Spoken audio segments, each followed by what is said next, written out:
This story begins with our protagonist telling us that he doesn't intend to go to any school or any other place of learning ever again. However, it doesn't seem like things will go as planned for him. Riding towards some place, he sighs while showing dissatisfaction on his face. His servant calls his attention, addressing him as Li Han, and informs him that they are almost there. Then it is revealed that the place they are heading to is the Grand Magic School of the Einrogard Empire. Alrelong, his servant, gets emotional upon realizing that he is being useful to his young master, despite being an old knight. While Alrelong appears happy with what is happening, Li Han, on the other hand, doesn't seem pleased at all. Li Han is dissatisfied to see that, unfortunately, in the end he couldn't break away from the school, even in another life. Memories of his past emerge, showing us what happened before he reached that moment. Thus, we go back to the moment of his graduation. His classmate congratulates him on graduating and says they are finally free from the slave-like life students live and from the teachers of that school. We are shown his life as a student and how his teachers enjoyed giving him extracurricular activities, even on weekends. They gave assignments with short deadlines of only one night, forcing him to stay up all night studying. His diet was terrible, having to eat the same food for an entire week. His classmate says it is normal for students' routines to be like that, but that Li Han, more than anyone, is amazing for having endured all of that. Li Han then responds saying he just did his best given his position. As a joke, his classmate asks if he wouldn't like to repeat school since he doesn't seem to mind. Li Han says he doesn't care about appearances and that everything he did was nothing special, and now he doesn't want to go to any other educational institution ever again. He says he wants to live only for himself, and that way he will never have to be in a place like school again. The point of view shifts to what seems to be a truck driver. This driver appears desperate because the brakes aren't working. He yells for anyone in front to get out of his way. However, the protagonist, who is in the middle of the street, didn't see the truck coming and only notices when it's right in front of him. In the end, all his effort and dedication to education didn't serve any purpose. However, his convictions could not be shaken, not even after his death. Thus, Li Han wakes up in a strange place with a child's body. He not only reincarnated, but also retained all his memories from his past life. Now called Li Han Wardamas, he is the third son of a family of great mages in the Empire. After understanding his situation, he cries with emotion. He thinks he is finally being rewarded for the hard life he had as a student, and that now he has the chance to finally have a calm and peaceful life. However, he couldn't be more mistaken. In the Wardanas household, there are rules, and the first one is that the first son will always have everything. As for the other sons, they must find their own way without the privileges given by the family. The scene changes to a training field with a duel using 2 wooden swords. There, Alrelong and Li Han are practicing fencing, as despite everything, fortunately his family at least supports him in learning whatever he wants. Alrelong asks if he doesn't want to use this as a chance to follow the path of a swordsman. Li Han in turn responds by stating that he will be a mage, as that is the most stable path for his life. Alrelong seems bothered by the answer, making Li Han wonder if his response was too simple for him. Extremely moved, Alrelong says he is touched by the great wisdom of his young master in choosing to follow this path. His interpretation of the protagonist's words is that of a noble with enormous ambition. Surprised and unsure how to react, Li Han thinks about how Alrelong has too high expectations and that, in truth, what he wants is much simpler than it seems. Because the truth is that in every segment of that society there are opportunities for a powerful mage. Therefore, Einrogard, the best magic school in the Empire, is where he will have the most opportunities. Back in the present, the protagonist looks at the school and tells himself that he just needs to endure it for a few years. A memory of a man appears in his mind, saying that he will do well in the school, as his talent was even praised by the patriarch himself. Talking with Alrelong, Li Han says that despite having prevented him from learning magic as a child because he thought it was dangerous, he is still grateful to Alrelong. Then they bid farewell, as from that point onward, no servant or mount could continue the journey. The protagonist looks to the side and notices a carriage going ahead, even though it is not allowed. Looking forward, he notices that besides the students, there are knights and servants accompanying their nobles. There are more people than there should be, even though only noble students from the academy are allowed to be there. Once again, Li Han states that in Einrogard he must go alone without the help of servants or attendants. Beside him, Li Han notices someone very upset with the situation and even asks if everything is okay. The boy, who was quite nervous as he cannot sleep without his servant by his side. Surprised by the noble's words, he just stays silent. But the noble begins to explain that his servants are almost like his most important limbs, and without them,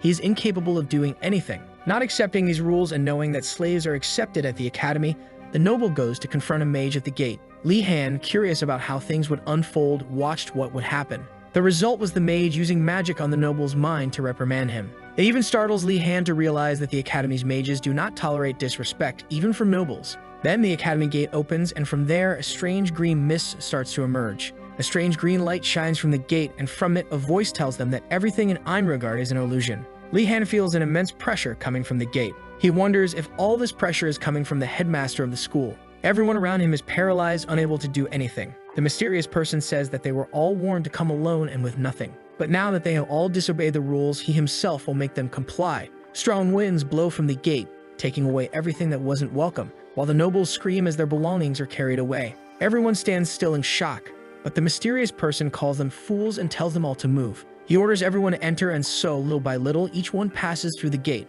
A green skull in the sky is responsible for everything happening. Then he shouts for all the students to hurry inside. And so begins the first day at Einregard, the best magic academy in the empire. As they walk through the academy, the nobles complain about the headmaster calling them thick-headed. Walking silently, Li Han hears someone calling him from behind. So he looks back to see who it is. The one calling him was a noble girl named Yoner Macon. And the reason she called in was because the prince wanted to speak with him. Without showing much reaction, the protagonist looks in the direction Yoner pointed. There he sees a cheerful boy with golden hair, with a very friendly appearance. The prince looks at the protagonist happily. Meanwhile, Li Han wonders if this boy should really be calling himself a prince, even though the emperor has many children across the empire, especially since the emperor had stated he would not support any other child besides his firstborn. And in a place full of nobles from different families, the situation of someone from the imperial family would be even worse. Yoner then asks Li Han if he would like to accompany them. Li Han notices some nobles laughing at the unknown prince, but he doesn't mind and decides to go along with the prince and Yoner.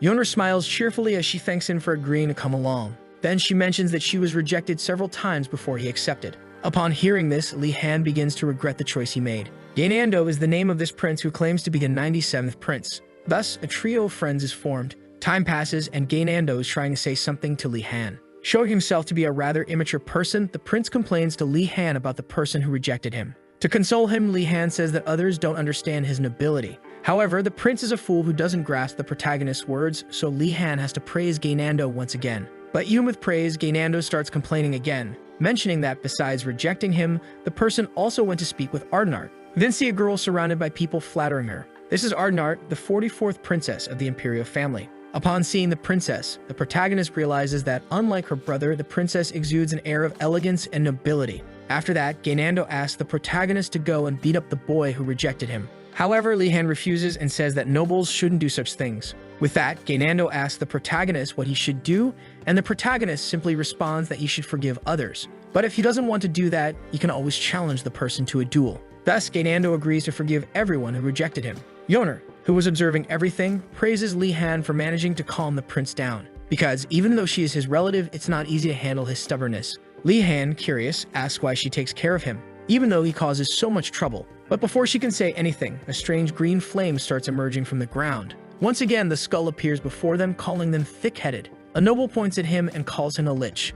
Liches are great mages who have surpassed death and become undead. This surprises Li Han, knowing that a lich is the headmaster of an imperial magic academy. Then the headmaster asks everyone if they know why he calls them thick-headed. Ardenart immediately responds, saying it's because the novices in the academy have iron as their symbol. The headmaster seems pleased with the answer and says he'll give 10 points to her dormitory.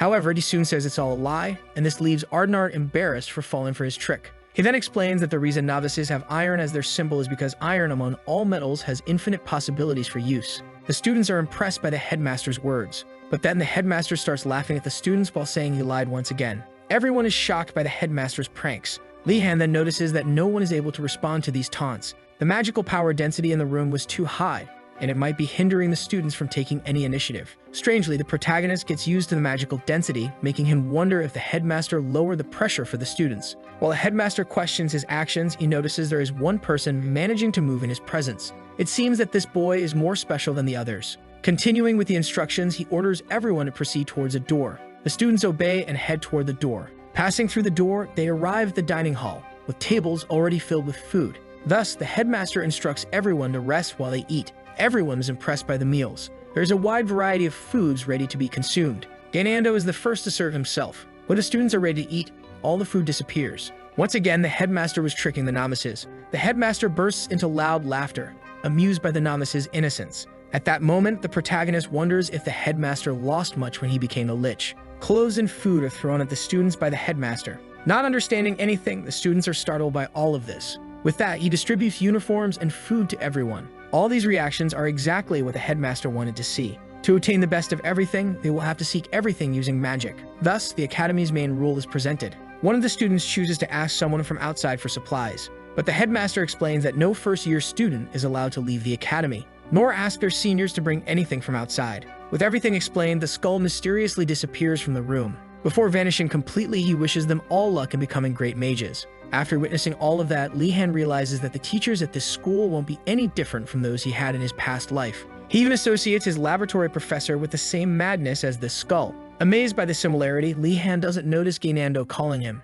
Gainando complains about the treatment received from the Lich, but Li-Han continues to ignore him. Those low-quality clothes and food didn't please the Prince of the Empire. As for Li-Han, who wasn't even paying attention to Gainando, he concludes that this place is actually better than he expected. Hearing this, Gainando thinks about how mysterious and strange the Wardenez family is. In his view, one must be very mistreated to be happy with this kind of treatment from the school. Feeling sorry for the protagonist, Gainando even invites him to visit his home someday. Without further conversation, the two head towards the dormitories. In Einrogar, to prevent nobles from clashing with each other, the dormitories are divided according to status into 4 parts. First comes the Blue Dragon Tower for the high-ranking nobles. This is where the protagonists will stay. Next comes the Phoenix Tower for those who have dedicated themselves to the Divine Flame.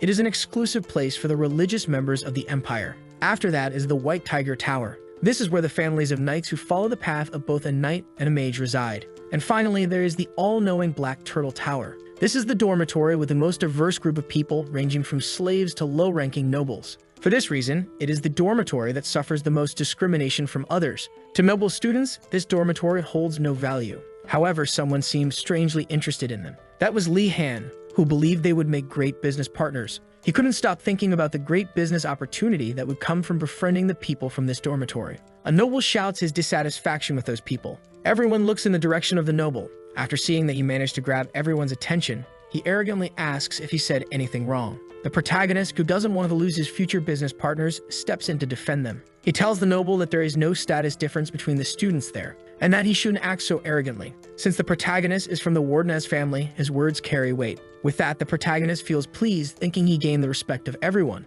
But things don't go as he expected, and some people seem terrified that he is from the Wardenez family. There are several rumors about the Wardenez family, including one that says the patriarch is a dragon. Such reactions even surprise him. Seeing that Yoner is nearby, he takes the opportunity to ask if these rumors match his appearance. But to her, Li-Han seemed quite dignified. Gainando sees the two talking from a distance and complains about being left alone. As the two make their way to the prince, Li-Han takes the opportunity to ask once again why she puts up with this prince. With a quick response, she says it's all because of his mother. The scene shifts to a large palace. These are memories from when Yoner was still a child. She is playing next to a beautiful lady, when suddenly she spills wine on the woman's dress after stumbling. The person whose dress she just stained is none other than the Empress. Seeing the terrified child, the Empress picks her up. Comforting the girl so she wouldn't be scared, she says it was just a small mistake. Extremely moved, the girl looks up at her Empress. However, the entire image is shattered as Yoner tells us that it was all an illusion from the protagonist. It's nothing but a bribe the Empress uses to make Yoner befriend Gainando.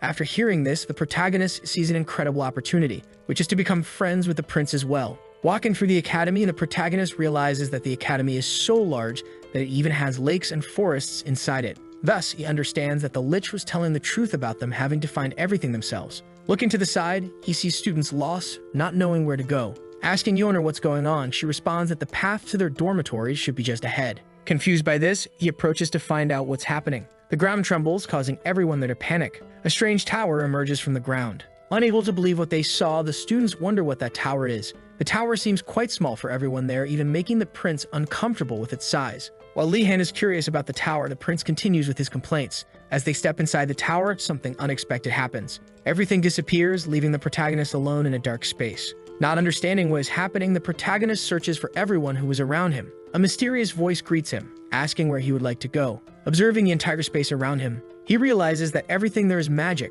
After understanding his situation, he asks what his options are. The mysterious voice praises him for understanding things so quickly that it proceeds to explain that he can only choose between his room and the freshman hall for now. Having heard this, he asks if there will be more options in the future. It is explained that more places will be unlocked when he discovers their names, but for now, it is restricted by the headmaster himself. With only 2 choices, he decides to go to his room. Once again, Li-Han is welcomed and transported to his room. In his room, Li-Han reads about Einrogard. Only one subject is mandatory, while the others are optional. Reading the book, he discovers that the headmaster's name is Osu Gondaltis. To Li-Han, this academy is less restrictive than he expected and lighter than his previous life school. Even his room is comfortable. However, the other students did not share the same impression as he did. Satisfied with everything, Lee-han decides to go see which subjects the others will choose. In the freshman hall, Lee-han and Yeoner talk together. Yeoner says she wants to follow the path of alchemy. She explains to Lee-han that her goal is to become a great supplier of products for the palace. She gets excited and suggests that the protagonist join her. But for him, it's too difficult to establish oneself in the market, and that's not what he's looking for. Seeing that Lee-han doesn't seem interested, Yeoner asks which subjects he is interested in then. In his mind, all he wants is something easy and with little competition. He simply desires to become a simple civil servant for the empire. However, he lacks the courage to tell Yeoner that his desire is something so simple. In the end, he just gives vague answers. But their conversation is interrupted by the desperate prince saying that his room was invaded. The two, knowing how the prince is, don't pay much attention to his words. Even when he says his belongings were stolen, he is ignored. The day passes, and Lee-han is reading about the basics of magic. This is the only mandatory topic of study at the academy. As he closes the book he was reading, he notices something around him. All the students looked exhausted. With the shortage of food and the discomfort of their beds, the nobles did not have a good night's sleep. Lee-han finds this situation strange because nothing bothered him. Memories of his past when he was a simple worker surface in his mind. With no breaks or rest, he even had to eat cereal bars for lunch. Even his co-worker had no choice.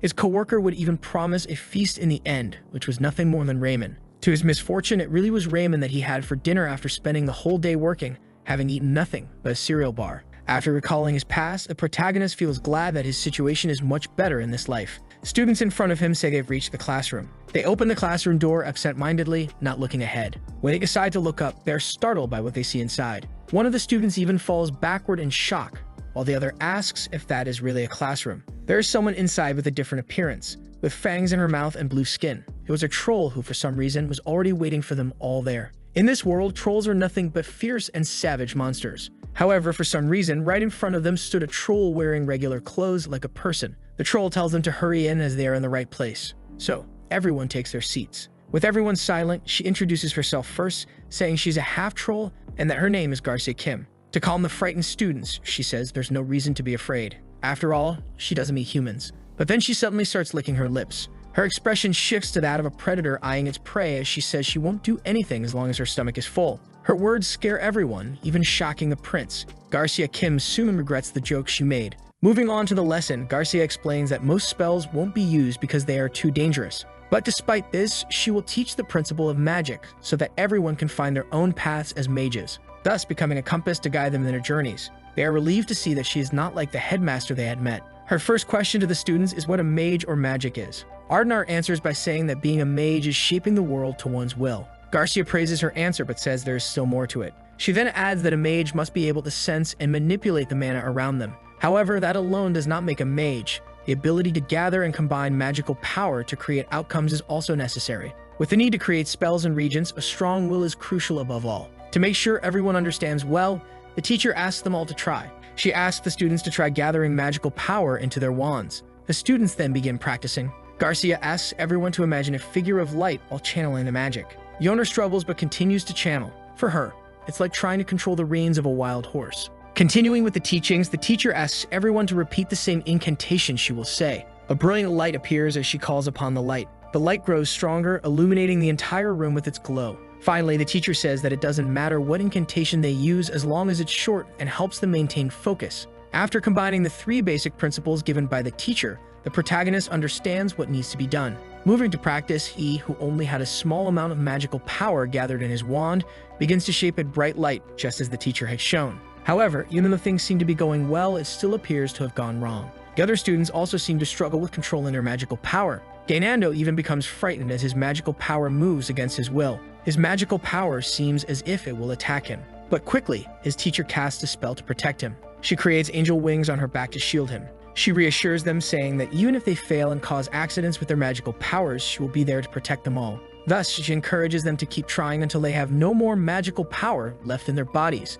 By the second attempt, a third of the students had already given up on the practice. Despite being simple, the magic that everyone is practicing takes a month to learn. However, Garcia doesn't give this information to the students, believing that they should discover it on their own. After 7 attempts, most had already given up, except for Lee-han, who still seems interested in learning. He insists on continuing, even being the last one with any enthusiasm. Waiting for the teacher's response, he looks at her, seeking her approval. Stating this, the teacher wonders how he still has energy, even though it is normal for a novice with good reserves of power to give up by the 5th attempt. Then it is explained to us that the origin of mages can have various names depending on each region or belief. But despite different origins, all those who enter the path of a mage may face issues of insufficient magical power. With such a demonstration of talent, Garcia asks for Li Han's name. After Li Han introduces himself without using his family name, Garcia is pleased with the boy's attitude and asks him to come to her. With Li Han in front of her, Garcia asks him to give her his hand. Li Han simply obeys and gives her his hand. Touching Li Han's hand, Garcia begins to feel his incredible magical power.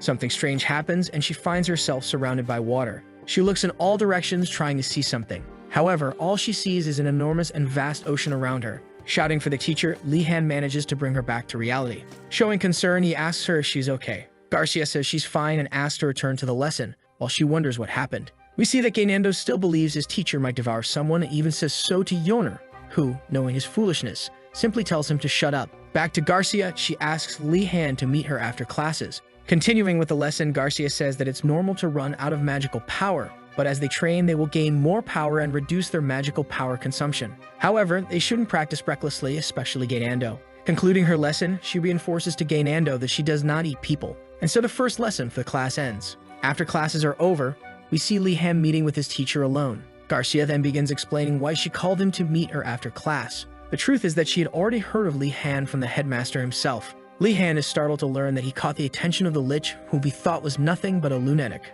But Garcia quickly reassures him, telling him not to worry, because despite appearances, the headmaster is a kind person. The truth is that the headmaster carefully observes all the students without them knowing. Together with the teachers, the headmaster discusses every new student entering the academy. And in his observation of the protagonist, the headmaster mentions that Li Han possesses a great foolishness. Garcia even wonders why Li Han would have such great foolishness. Perhaps it's a reference to a saying that someone who seems very foolish may, in fact, be hiding great wisdom. Thus, she concludes that the headmaster meant that Li Han has great potential. With this, her expectations for him rise, making her want to get to know him personally. Li Han calls out to his teacher, who was lost in her thoughts. Returning to reality, Garcia, who couldn't reveal everything she knew, gives another reason for having called him. The reason is the fact that he possesses a lot of mana. But for Li Han, this reason doesn't make sense, as anyone can increase their mana reserves with training. However, it's not just about having a lot of mana. For Garcia, Li Han's mana is at a level where she cannot even measure its limit. According to her, in this world, the base amount of mana a person has is also considered a talent. It makes it easier for a mage not to have to train their mana reserve. Hearing this explanation, the protagonist is delighted with his incredible talent, but his true happiness comes from knowing that this will make his life easier. Expressing pity in her eyes, Garcia doesn't seem to share his joy. Confused, the protagonist asks why she doesn't seem happy. She then explains that there's a problem with having too much mana. Just as it's easy to control water in a cup, mana is easier to control when it's in a smaller quantity. However, like an ocean, the amount of mana that Li Han possesses would be almost impossible to control. Li Han is shocked by his teacher's words. Thus, the most essential thing for a mage is what he will struggle with the most. The thought of having great difficulties controlling his mana leaves him desperate. However, Garcia gives him a strange bracelet. She explains that the bracelet will absorb his mana to help him, making him excited again. But his happiness is cut short when she says it won't be that simple. She tells him that he must practice using mana constantly to avoid problems, giving him permission to practice alone. Later, with the other two, he continues lamenting the difficulties he will face. He asks the two if they have already decided which subjects they will take. Yoner is certain she will take alchemy and even asks if the others want to join her. Gainando mocks her choice and even says it's a path for mere servants. This ends up irritating Yoner and making her lunge at the prince. Seeing her fury, the protagonist decides to just watch. She calls out to Gainando, who looks back carelessly. With a punch, she sends him flying, telling him not to look for potions to heal himself. Meanwhile, Li Han simply observes Yoner's technique, concluding that it was a well-deserved punch. Later, as they walk, a protagonist asks Yoner if she didn't overdo it with that punch. But seeing Yoner's reaction, the protagonist realizes that it's already normal for her to hit him. Changing the subject, the two observe students from another tower nearby. These students, who belong to the Black Turtle Tower, keep staring at Li Han. In this tower, commoners usually react with fear or displeasure when they encounter a noble. However, these students in front of him display hostility upon seeing Li Han. Deciding then that it would be best not to get involved with these students, everyone arrives at the academy lawn for their next lesson. An unfamiliar voice asks if everyone has arrived. Li Han thinks it will be another teacher from a very different race giving the lesson, but he is disappointed to see that it's just a simple dwarf. His name is Uregalim Jumdar. Uregalim begins by saying he knows everyone is wondering why they are there outside the academy buildings, outside with no tables or chairs to sit on. Ardenart volunteers to answer. She responds that they are there to feel the mana of nature. Once again, Ardenar is embarrassed for answering incorrectly. Yoner asks Li Han if he knows why they are there. Nonchalantly, he says it's just a place to gather materials. Surprisingly, his answer is correct. Professor Urigolam smiles at Li Han's response. Ardenar, on the other hand, looks at the protagonist with an envious gaze. This makes Li Han worry about the possibility of having a rival. Urigolam calls everyone's attention and begins his explanation of what is essential for alchemy. It is common knowledge that in alchemy, one needs talent and good mana control. However, the professor says that reality is not quite like that. What is truly necessary is the ability to acquire materials. Yoner, who is the most excited about the lesson, has her expectations shattered in an instant. Ardenard says it's an exaggeration for something like that to be a fundamental skill for alchemy when one can cultivate or buy the materials. Some students also question whether something like this is really so important for alchemy. Hearing all this, Urigolam becomes enraged. He even goes as far as calling everyone thick-headed for not even knowing the basics. Urigolam then explains to everyone that only 10% of the materials can be cultivated personally. As for purchased materials like medicinal herbs, they are often useless due to the poor collection methods of adventurers. It's even outrageous to him that such sensitive products like medicinal herbs receive such rough treatment during collection. But he soon calms down and concludes by saying that it is essential for an alchemist to know how to collect materials. Tired of explaining, Professor Urigolam makes papers appear in his students' hands. On this paper, there is a drawing of the material that everyone must collect. Thus begin the practical alchemy lessons. Li Han, together with Yoner, discusses the herb they need to collect. However, Li Han is quite bothered by the fact that they have to search for these herbs in that forest, which looks very dangerous. Seeing that it would be risky to stay in pairs, Yoner suggests finding someone else to join them in their search. And since they wanted someone from the same tower as them, the protagonist suggests inviting Princess Ardenar. Yoner doubts that she would want to join them, but Li Han believes that since everyone wants the same thing, they could unite. Unfortunately, it's too late for that. All the nobles have already formed teams without them noticing. Even the students from the Black Turtle Tower, who have been avoiding the protagonist, have joined her. This even makes Li Han a bit envious. But unlike him, Princess Ardenar is known for her intelligence and talent, making her a celebrity outside the academy. The total opposite of Gaynando, who has no fame as a prince. Now there are no nobles left for them to team up with, so their only option is the students from the Black Turtle Tower.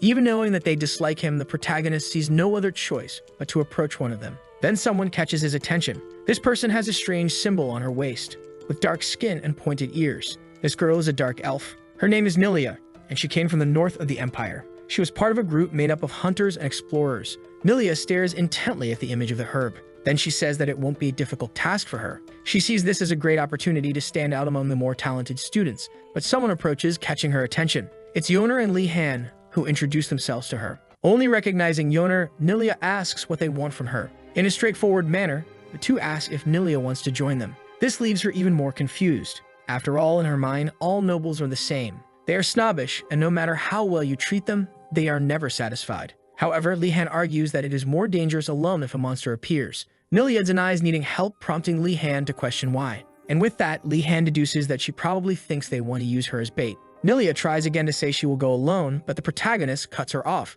He argues that she doesn't know the dangers of that forest, and even if she finds the herb, she won't be able to transport it alone. He concludes by saying that it would be foolish to do something like that, which leaves her even more embarrassed. He continues to tease her, making her finally give in. Yoner, seeing all that manipulation, wonders what the Wardena's family teaches its children. So they head into the forest in search of the herb they need. Nilia takes the lead, jumping from branch to branch, while the other two watch from behind. Yoner is impressed by her hunting skills, while Li Han comments that her muscles are well developed and her hands look like those of someone who frequently uses a bow and arrow. Nilia, hearing all of this, feels uncomfortable. She then looks at the protagonist with a certain strangeness in her eyes. To her, Li Han has an odd aura, as if he can tell what others are thinking. But her thoughts are interrupted when he says that he only knows she's a hunter because she has the Shadow Patrol symbol on her waist. The two realize she was listening to their conversation, and so they ask her to wait for them so they can go together. Nilia pretends to be difficult and denies needing them. Li Han argues that only Yoner could identify the herb since she already has experience with the plant.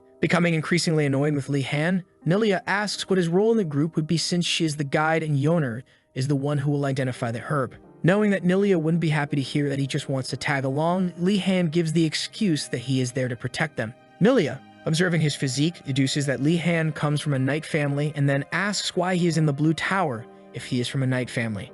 But Li Han responds by saying he is from the Wardena's family. Like everyone else, Nilia reacts with shock upon learning this. She even shouts out the name Wardenas in astonishment. Her reaction is that of someone who has just heard the name of a terrifying monster, making even Li Han worried about what kind of rumors exist about his family. Yoner then explains that among noble families, the Wardenans are the ones with the most bizarre rumors circulating about them. This makes Li Han curious to know what these rumors are. There are many rumors, and some of them claim that the Patriarch is a dragon who, during the Undead Fury incident, burned all the undead with his flames. Others say that the family has contracts with ancestral spirits, which is why they possess great talent for magic, but at the cost of losing their emotions. There is even one that says the family is ruthless because once a mage from the Wardenaz family annihilated a city during a rebellion. After hearing all this, Li Han finally understands why everyone looks at him as if they were seeing a monster. Even so, Li Han questions why only his family has these rumors despite there being many mages from different families who are involved in major incidents. Nilia, who had been watching him the entire time, changes her impression of him.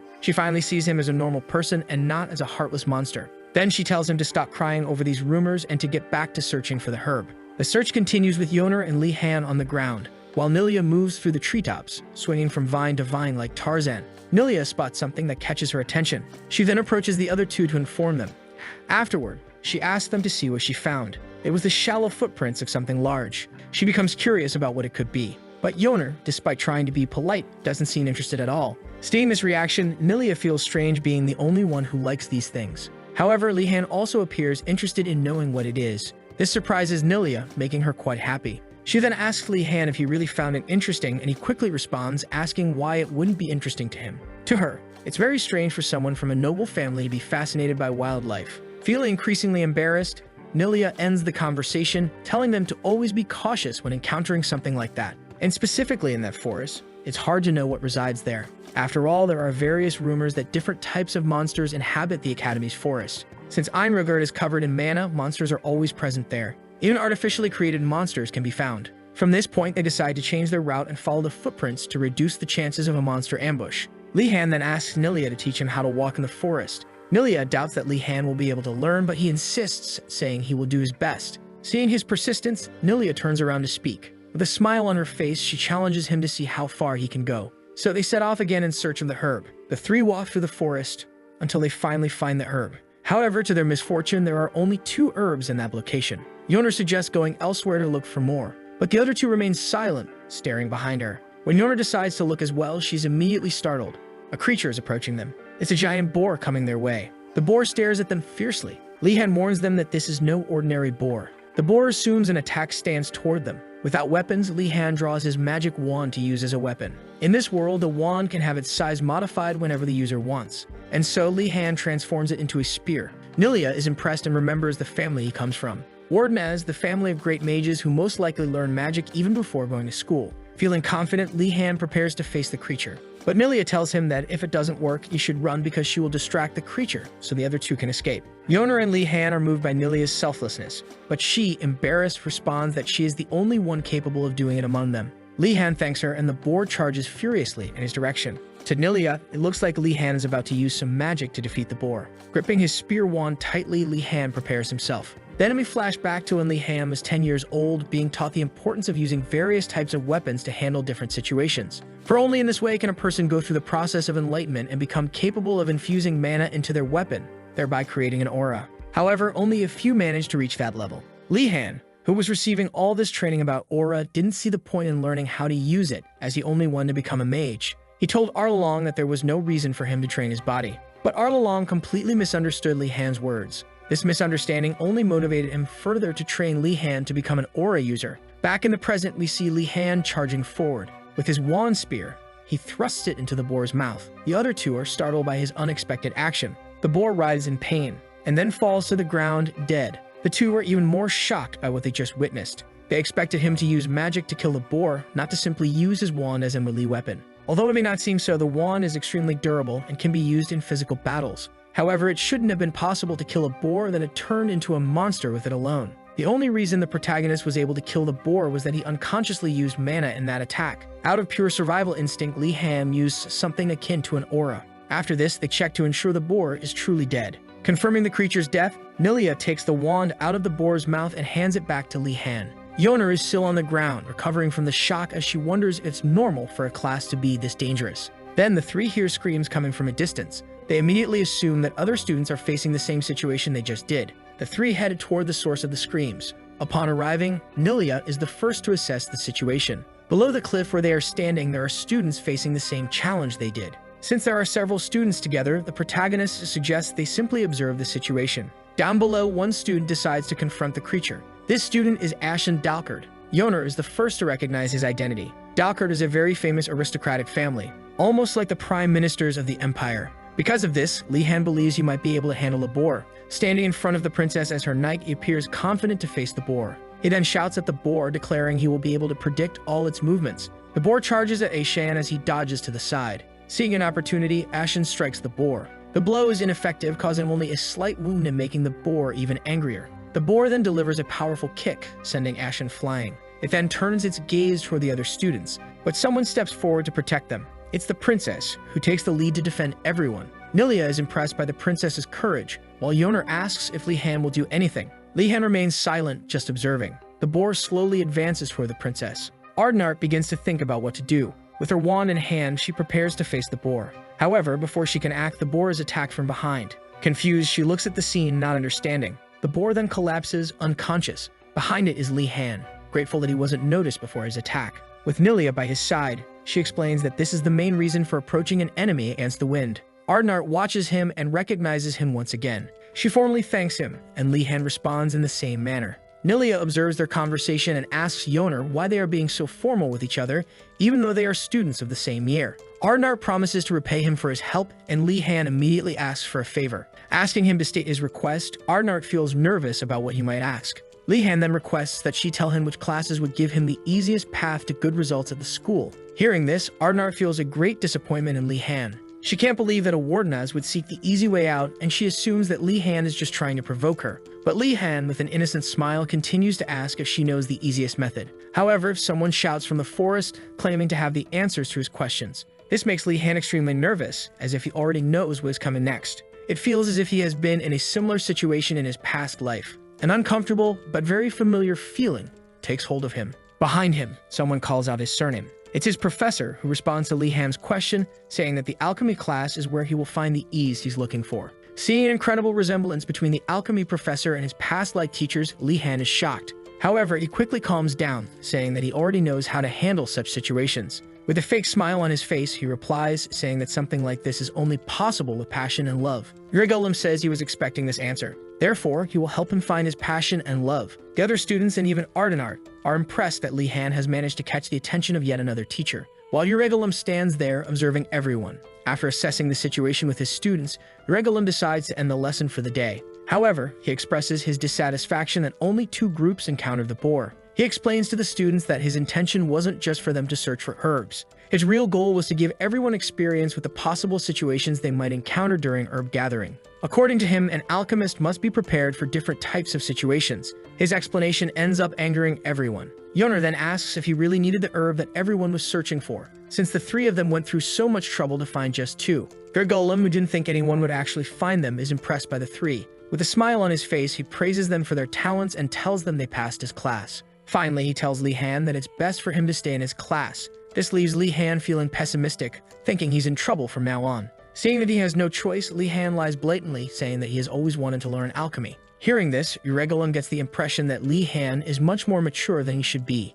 He then tells him that he will give him a special privilege for killing the boar and finding the herbs. The privilege is that Li-Han and the other 2 will be allowed to use his cabin in the forest whenever they want. Immediately, Li-Han imagines his teacher wanting him to do household chores in his cabin. Urigolim notices that Li-Han misunderstood and says he will explain it better. According to Urigolim, the biggest challenge for new students at the academy is the scarcity of food, and even if Li-Han hasn't been bothered by it yet, he eventually will be. Li-Han starts thinking about how they only have limited food options. This is a significant inconvenience for the nobles of the Blue Tower. Urigolim then says that his cabin has all kinds of ingredients and spices. Upon hearing this, Li-Han immediately deduces what his professor means. In his mind, he believes he's being invited to enjoy a buffet whenever he wants. This greatly motivates him to attend the alchemy class, pleasing Urigolim even more. But unlike the protagonist, the other students are not at all happy with the professor's decision to release a boar to attack them. Meanwhile, Li-Han is no longer surprised by anything that might happen at this school. At this moment, he cares about only one thing. Time passes, and now we see a cabin in the forest,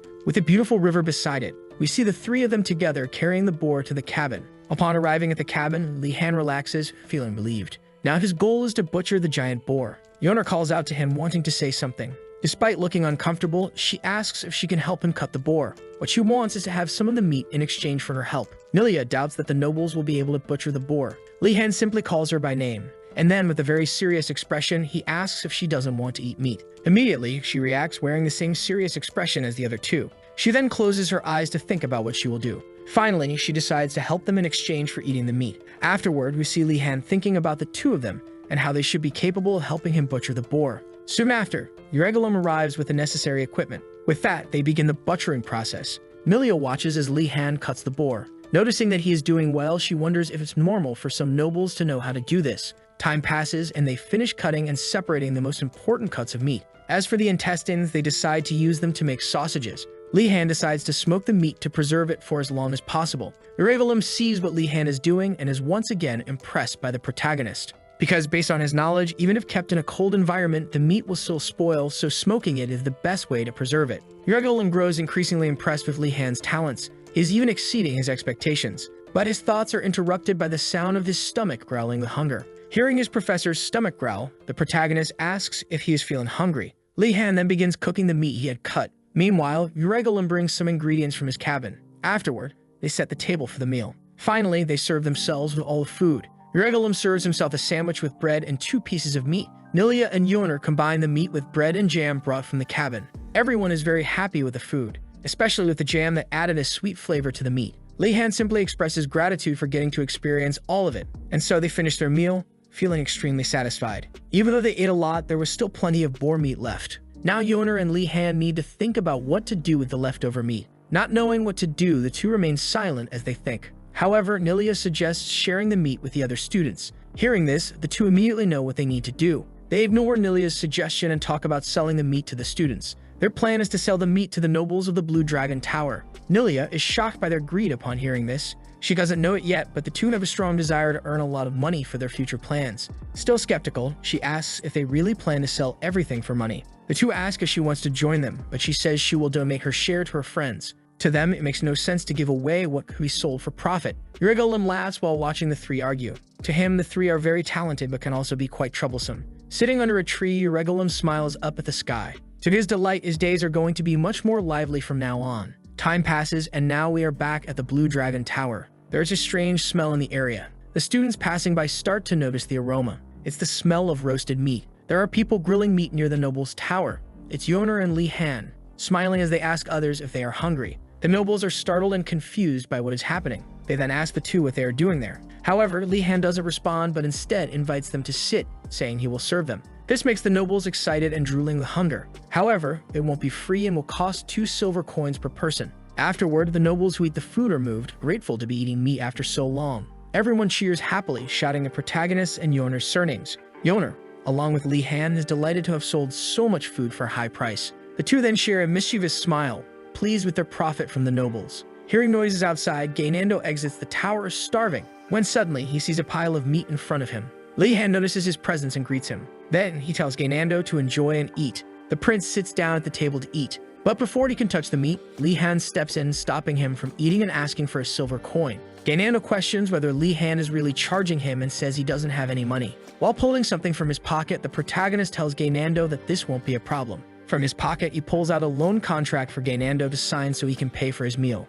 This makes Gainando tremble with nervousness, as if he wants to say something to Li Han. And then he signs the contract while shouting with emotion, believing that Li Han is too kind to him. He even cries with joy, thinking he has made such a great friend. Behind him, Yoner and Li Han smile as they watch him eat. With that, the day ends with everyone satisfied. The next day dawns, and now the students must go to their next class. Everyone heads to the classroom. The next class is about basic personality education for magic. But two nobles there question whether such a class is really necessary for nobles like them, even making Li Han laugh at the level of arrogance these nobles display. Afterward, everyone goes to their desks, and then a familiar voice greets them. The protagonist immediately recognizes that voice. It belongs to none other than the crazy lich from the first day, but now he is their new teacher. The first thing he does is observe the students. He notices that, although it took a month, everyone managed to find food. Hearing this, a noble with blue hair asks if the headmaster really expected everyone to find food on their own. As he begins to complain further, the headmaster silences him with his magic. After that, the headmaster with a mocking smile says he is pleased that they all managed to understand what they needed to do.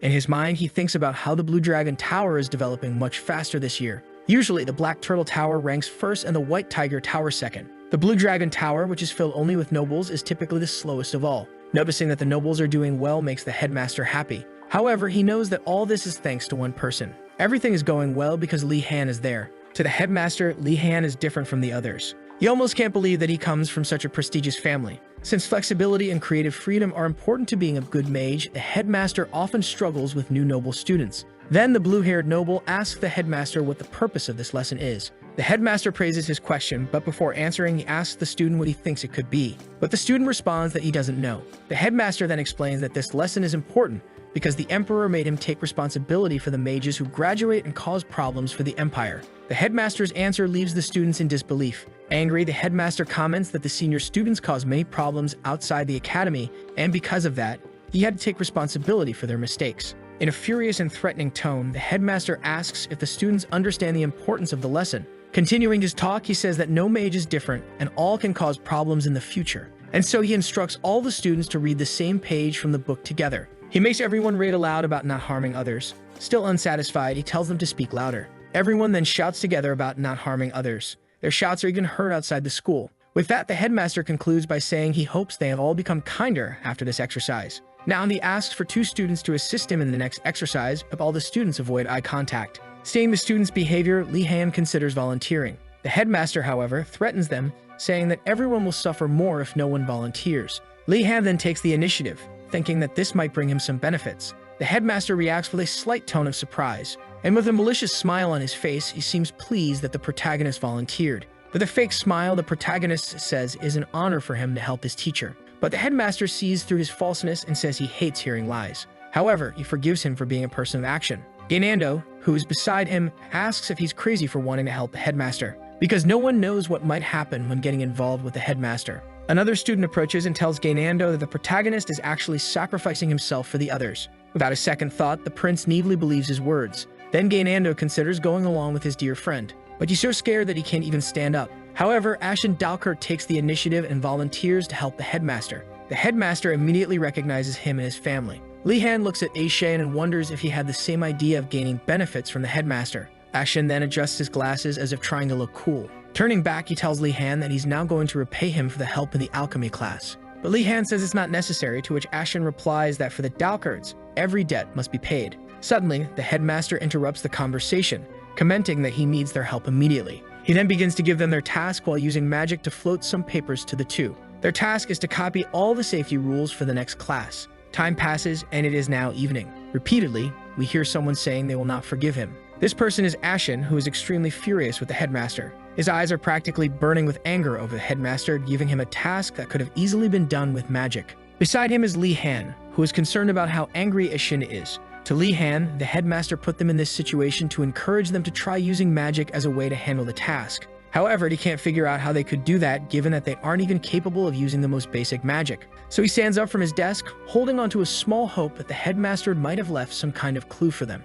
Ashen notices the protagonist going to the headmaster's desk and asks what he is doing. Li Han responds, saying that he's going to check the headmaster's desk for any hint or help. Besides, no one said it was wrong, so it couldn't be considered stealing. At first, Ashen is left speechless by his response. Then he concludes that in certain situations, stealing isn't wrong. So the 2 of them start searching through the headmaster's things. Li Han is the first to find something unusual. There is a drawer emanating a strange green glow. He calls Ashen over, saying he felt mana coming from it. The 2 of them stare at the drawer, appearing hesitant. But then Ashen takes the initiative and pulls it open. When the drawer is opened, a skull resembling the headmaster's pops out, startling them both immediately. Li Han identifies it as illusion magic. The illusion then begins to speak to them as if it already knew what they were trying to do. But before giving any answers, the illusion mocks them, saying it would be pathetic if they couldn't figure out what they needed to do. After the mockery, the illusion gives them the first basic control magic circle. Then it disappears. Ashen's body trembles as he realizes the headmaster's intentions.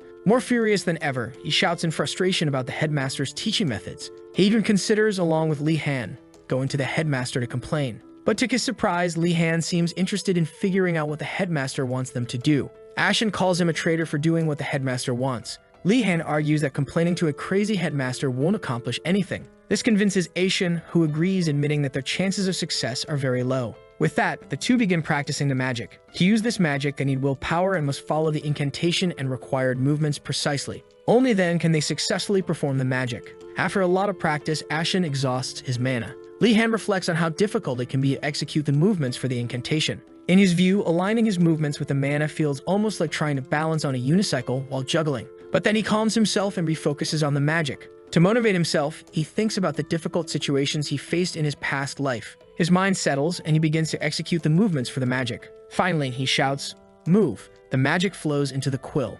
The quill begins to move. Then the quill starts to fly in front of him. This makes him happy with the result, and Ashen is once again surprised by him. Now he tries to make the quill move to right, but it goes wrong and the quill flies rapidly toward the window, breaking it. Not understanding, Li-Han is startled by what happened. The quill flew with such force that it only stopped when it hit a tree. Time passes, and now Li-Han has two problems with this magic. To succeed with this spell, you not only need to complete the incantation, but also need to keep channeling this spell. Fortunately, channeling this spell is not too difficult for him. So the protagonist tries again. He stays focused and slowly, he manages to control the quill. But suddenly, the headmaster appears in the room, saying he will finish the work using his magic. This distraction causes Li-Han to lose control of the quill again. The quill starts flying uncontrollably around the room, until it heads straight for the headmaster. It hits him squarely on the head. Li-Han is horrified, realizing he just attacked the headmaster. On the other hand, Ashen thinks what Li-Han did is really cool. When the perspective shifts to the headmaster, we see that the quill crumpled upon touching him. The headmaster, seeing all of this, praises Li-Han for once again exceeding his expectations. In the end, the headmaster didn't even mind what happened. Seeing that the headmaster is in a good mood, Li-Han takes the opportunity to ask him for some tips on object control. Hearing this, the headmaster realizes that the protagonist, despite completing the spell, is still struggling with object control. Then he asserts that it is normal for all students to have this difficulty, and upon hearing this, the protagonist feels relieved, thinking it isn't a problem caused by his mana. But then, the headmaster immediately says it was all a lie and that executing the spell is the hard part. He further adds that object control is only difficult for special people, and if Li-Han wants to fix it, he will have to figure it out on his own. Extremely irritated by the response, Li-Han thanks him with a forced smile. However, this attitude annoys the headmaster, making him feel awkward about his mockery of the protagonist. He states that if it had been the other boy, he would have had much more fun. He then envelops the two with his magic while telling Li-Han that his knowledge of magic will grow as he uses it. He finishes by telling them both to go eat, teleporting Li-Han to the cafeteria. Li-Han is startled by the teleportation, but he quickly recovers, landing in a stylish pose. As he gets up, the protagonist complains that the headmaster never used this when they actually needed it, but did so now to send them away. Only when he looks around does Li-Han realize that he is the only one who was sent there. Looking around, there is no one else but him. He then heads to the table to eat bread with rice again. However, he has a little bit of meat stored with him. While he's eating, a strange figure approaches from behind. It's Princess Ardnart, who greets him. This surprises Li-Han as he didn't expect to find the princess there. Politely, he stands up and asks what brings the princess here. She then hands him a paper with the information Li-Han had requested earlier. This makes Li-Han grateful and he thanks her politely. When he opens the paper, something catches his attention. What she handed him were the details of popular courses, not easy ones for earning high grades. To his surprise, even the alchemy course was listed as one of the popular courses. He explains to the princess that he is looking for courses that make it easy to get high grades. This leaves her confused, not understanding what he means. So he starts explaining that popular courses are actually the most difficult because they are competitive, and that's not what he wants. After this explanation, she finally understands what he's after. To her dismay, a member of the Warden's family is seeking shortcuts within the school. She realizes that her impression of him was entirely wrong. Suddenly, she reaches into her pocket. From her pocket, she pulls out exactly what Li-Han wanted. Li-Han's expression changes completely to that of someone who has just received a great treasure. On the paper are 3 courses. The first is basic swordsmanship, which is rarely attended in a school of magic. The second is basic magical combat, which doesn't attract students since most are interested in magic for research, not combat. But none of this matters to the protagonist who only wants to make his life easier. With a look of disappointment, the princess walks away after being thanked by Li-Han. Another day passes. As he walks, the protagonist laments that his friends refuse to join him in the unpopular classes. The first to decline was Gaynando, who saw no reason to take those classes. Then Yuana refused with some excuse. Lastly, Ashen was outraged by the protagonist's choices. Despite everything, the protagonist accepts their rejection, knowing that those classes are unpredictable. But he knows for a fact that teachers are usually harsh and don't care what you do after their classes,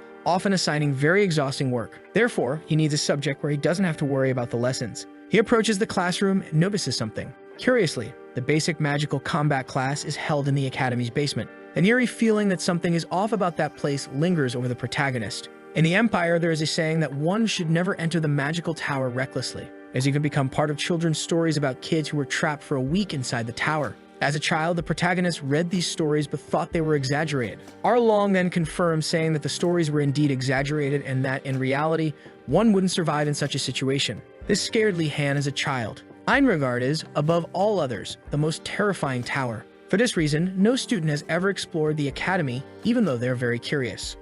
Despite being afraid, the protagonist tries to convince himself to enter the room. Then suddenly, the headmaster appears beside him, asking if he plans to enter the first level of the academy's basement. The protagonist is startled by the headmaster's sudden appearance, but he regains his composure, seeing this as an opportunity. He then greets the headmaster politely. After that, he asks if the headmaster could tell him anything before he enters the basement. The headmaster responds that he has nothing to say, but adds that he will place a flower on Li Han's grave if his body is ever found. Filled with anger, the protagonist curses the headmaster in his mind but continues to maintain a fake smile on his face. This is the attitude the academy expects from its graduates. State no other choice, the protagonist decides to venture into the basement. As he walks through the basement, the protagonist notices that everything seems quite normal. However, the door to his classroom looks extremely intimidating. A person passes by him. It's a student who appears to be there for the class as well. Seeing this, the protagonist feels relieved that he is not the only one attending this class. But, unfortunately for him, the students there had only taken a wrong turn. As they head back the way they came, the students doubt if anyone would be crazy enough to be there willingly. Feeling foolish, the protagonist decides to open the door. When he enters the room, he sees that there are 3 other students besides him, and now stands next to a human and an animalistic girl. However, he hears the elf mention that he thinks he's in the wrong class. As he heads to his desk, the protagonist notices that there is an orb on each desk.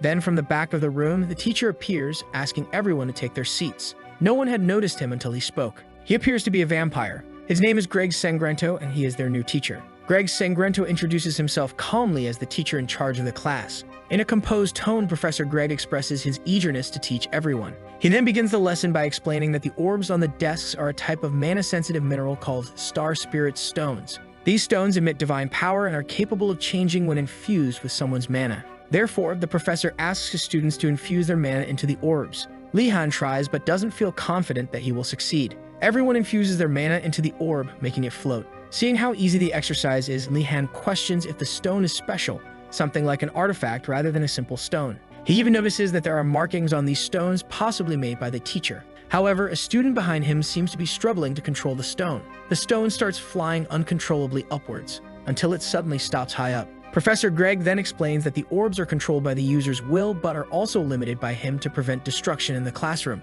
The student sighs in relief after hearing this. However, the orb flies toward him and punches him in the stomach. Afterward, Greg explains that the orbs are not restricted from causing harm. He even warns them to be careful not to destroy the orbs. Then he instructs everyone to make the orbs float again. He asks them to move the orbs in a circle. Even Li Han is finding it difficult to move the orb. One student manages to draw a circle and excitedly tells the professor. But Greg shows no reaction and merely tells the student to do it again. Disheartened, the student is immediately deflated by the professor's response. He wonders if the entire lesson will just be them making an orb move. Li Han then asks if they will stop drawing circles at some point. In a short and direct manner, the professor replies that they will stop only when they perform the exercise correctly. Hearing this, 2 dissatisfied students ask if they can go to the bathroom, and the professor allows them. Thus, they skip class with the excuse of going to the bathroom. The other student present sees them leaving and says she wants to leave as well. However, her face doesn't look good at all, and then she faints and falls to the floor. To Li Han, she's just acting to get out of class, and he even praises her performance.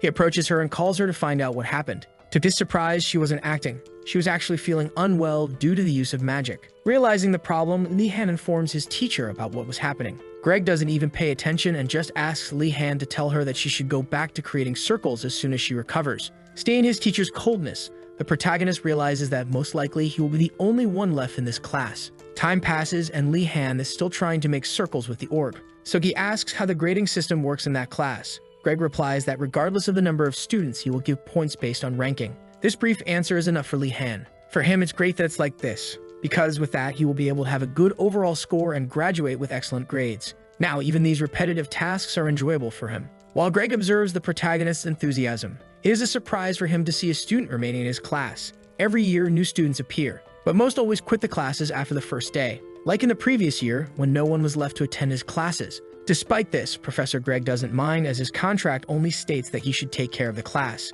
Thus, he would just stay in his room, waiting for time to pass. That is, until Li Han decided to join his class. Now he will have to teach a strange noble who's quite different from the common nobles who pass through his class. A noble who exudes a maturity he had never seen in any other student. To Greg, that boy was special, even though he didn't have much information about him. Seeing Li Han's potential makes Greg hope that the protagonist continues in his class. Now, for the first time, he will be able to continue his lessons without having to stop due to a lack of students. We then switch to the break room. There, the protagonist is talking with his friends. In a very excited manner, the protagonist invites his friends to join him in his new class. But Yoner shows no interest, while Gainando says he needs to know more to want to attend those classes. Li Han explains that their job is just to put mana into a crystal ball and move it to form a circle, not needing to do anything beyond that. Hearing this, Yoner and Gain lose all the interest they might have had. To them, that teacher is nothing but a fraud. But Li Han says that it doesn't matter because everyone will get good grades easily. The two are shocked by the protagonist's words. Yoner sees the protagonist as someone who only thinks about taking the easy way in life. Li Han then says he accepts that they don't want to go, and that now he needs to go to his next class. The two ask Li Han what his next class will be. Li Han replies that it will be basic swordsmanship, which once again shocks the two of the protagonist. After that, Li Han heads to his next class. His class will be in the front yard south of the main building. When he arrives, he sees that there are far more people than he expected. There were students from the White Tiger Tower there. Despite the crowd, the protagonist feels confident since he had already learned swordsmanship when he was younger. Meanwhile, the other students start commenting about having a noble student from the tower present. These students recognize him from the warden and his family and criticize him for thinking he would be able to be there just because he had done some basic training in his family. Li Han then recalls having heard that the students from the White Tiger Tower are quite arrogant when it comes to swordsmanship, but he decides to ignore them, knowing they are all teenagers. When suddenly, an orc calls him from behind. The orc asks if he is the boy from the warden and his family. Without fear, the protagonist responds curtly, but the orc says that this class isn't for nobles to play around with swordsmanship. Li Han responds mockingly, which makes the orc even more irritated.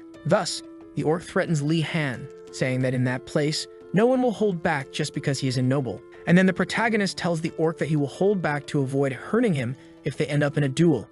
At first, the orc doesn't understand what Li Han just said, but shortly after, he gets even more irritated by the protagonist's boldness. Then someone interrupts them. This person tells everyone that the class is about to start. Li Han looks back to see who it is. A man with a scar on his face and a metal prosthetic leg. He then introduces himself as Professor Engoldo. An elf will be their swordsmanship teacher. Engoldo begins his class by talking about the purpose his students should have in his lessons, while for Li Han, these classes only matter for easily earning points. But then someone taps his shoulder from behind. He looks back and sees an elf calling him. A handsome elf greets him politely. This elf says he's curious about why a noble from a mage family is attending a swordsmanship class for knights. Li Han smiles and decides to respond to the elf. His answer is that the class won't have many people, making it easier to earn points. The elf remains silent, finding such a response disappointing. But for Li Han, this is the best answer to avoid causing any trouble for himself. The elf then introduces himself as Giselle Moradi. Li Han raises his hand to greet him while noticing Giselle's hands and how callous they are.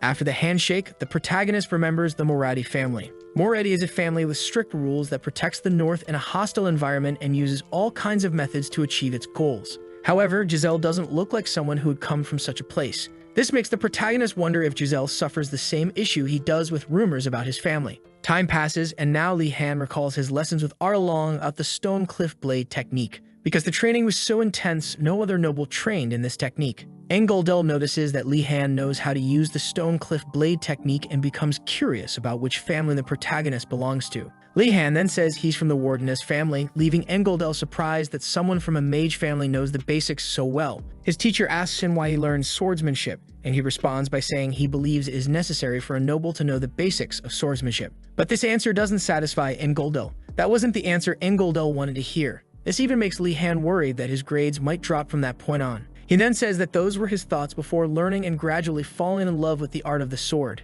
He is eager to learn in that class. His words please his teacher so much that he unintentionally gives Li Han a perfect score. Even he realizes that he got carried away. Shortly after, Engoldel praises Li Han for doing better than some members of the White Tiger Tower. Suddenly, he draws his sword while thanking Li Han for teaching him something. With his sword unsheathed, the teacher challenges him to a duel. Li Han reacts only by standing in shock, not understanding what his teacher intends to do. Time passes, and now we hear the sounds of swords clashing. Then we see Li Han covered in dirt on the ground. He falls to the ground, completely battered. In front of him is his teacher, saying that his stone cliff blade technique is like a rock that never trembles, regardless of the situation. After that, he helps Li Han get up from the ground. He turns around and asks who will be the next student to fight him. Meanwhile, Li Han is completely exhausted with his whole body aching. The entire class was him taking a beating without even being able to fight back. Now he decides to sit in the shade and rest while the class goes on. Then he begins to observe the teacher and how strong he is. Even the students from the White Tiger Tower are being easily defeated.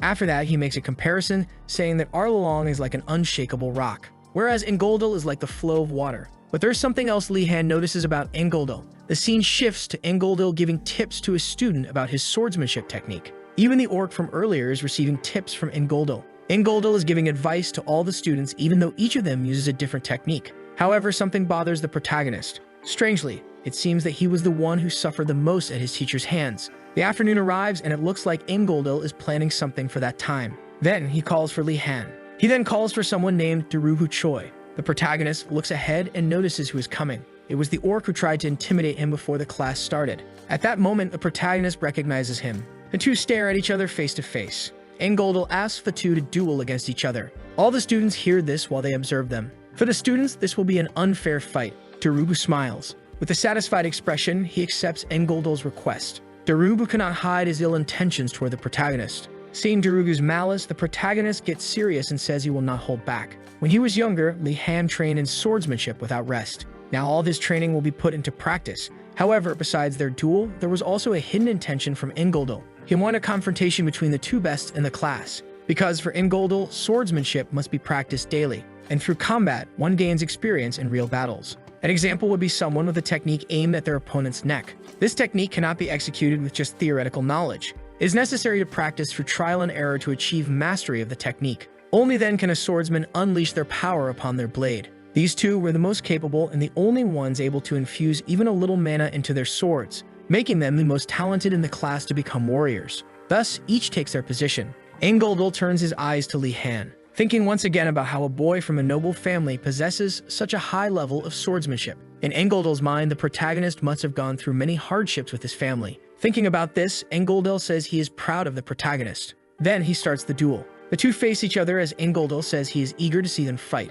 Li Han begins to think about how the Choi family's technique is quick and sharp, while his is heavy but powerful. Meanwhile, Engoldal thinks about how they can learn a lot from each other as rivals. Daruhu takes the initiative, stomping hard on the ground, and then provokes Li Han to come at him, while the protagonist just stares at him in silence. Seeing that the protagonist won't fall for his provocations, Daruhu charges at him. Quickly, Daruhu closes in and prepares to strike the protagonist, but Li Han dodges his attack. Then he digs his foot into the ground. After that, he throws the dirt into Daruhu's face. The dirt hits Daruhu's eyes, leaving him unable to see. The students who were watching can't believe the protagonist used such a cheap move. One of these students even asked the teacher if this is really allowed. However, Engoldal is surprisingly pleased with what happened. Seeing this, the student is shocked, not knowing how to react. In Engoldal's mind, when we are on the battlefield, we must use all available means. For there, you will always be between life and death. Li Han seems to understand these thoughts very well, while his other students will still have difficulties learning this. Most of them came from families of honorable knights and were never taught to use all methods to win.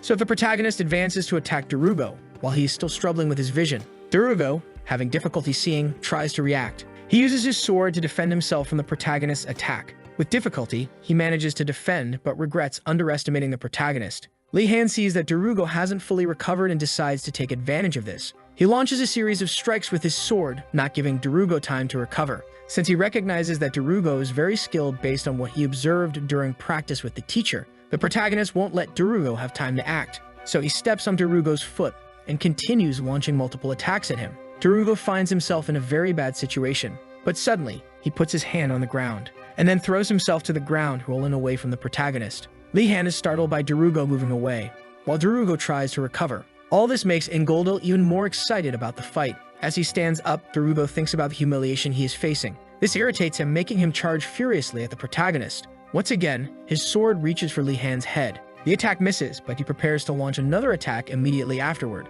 Now Li Han is on the defensive while Darugo attacks. To Engoldal, this battle is better than expected. These two are showing much more talent than he imagined. On one side is Darugo with incredible mastery of his Alpine Moon sword technique, but he is also becoming increasingly tired from using it. On the other side is Li Han, remaining calm while perfectly defending his opponent's blows. We see that Li Han is observing every movement of his opponent. This leads him to conclude that Darugo is quite agile, not letting him get off the defensive. But even worse is his energy that seems endless. However, Li Han stops thinking about these things. He refocuses on simply winning. and then he begins to think about how to improve his chances of victory. He notices that his opponent is not thinking clearly after suffering all that humiliation earlier, making several unnecessary moves and wasting energy. Even his mana infused in the sword is running out, while he himself does not get tired from using much mana, turning the fight into a battle against time. The fight continues, and now the protagonist is beginning to gain an advantage over Darugo. Darugo doesn't understand why he's losing the match. As he observes Li Han, he realizes that he is not showing any signs of fatigue. For Darugo, it feels like he is hitting a mountain.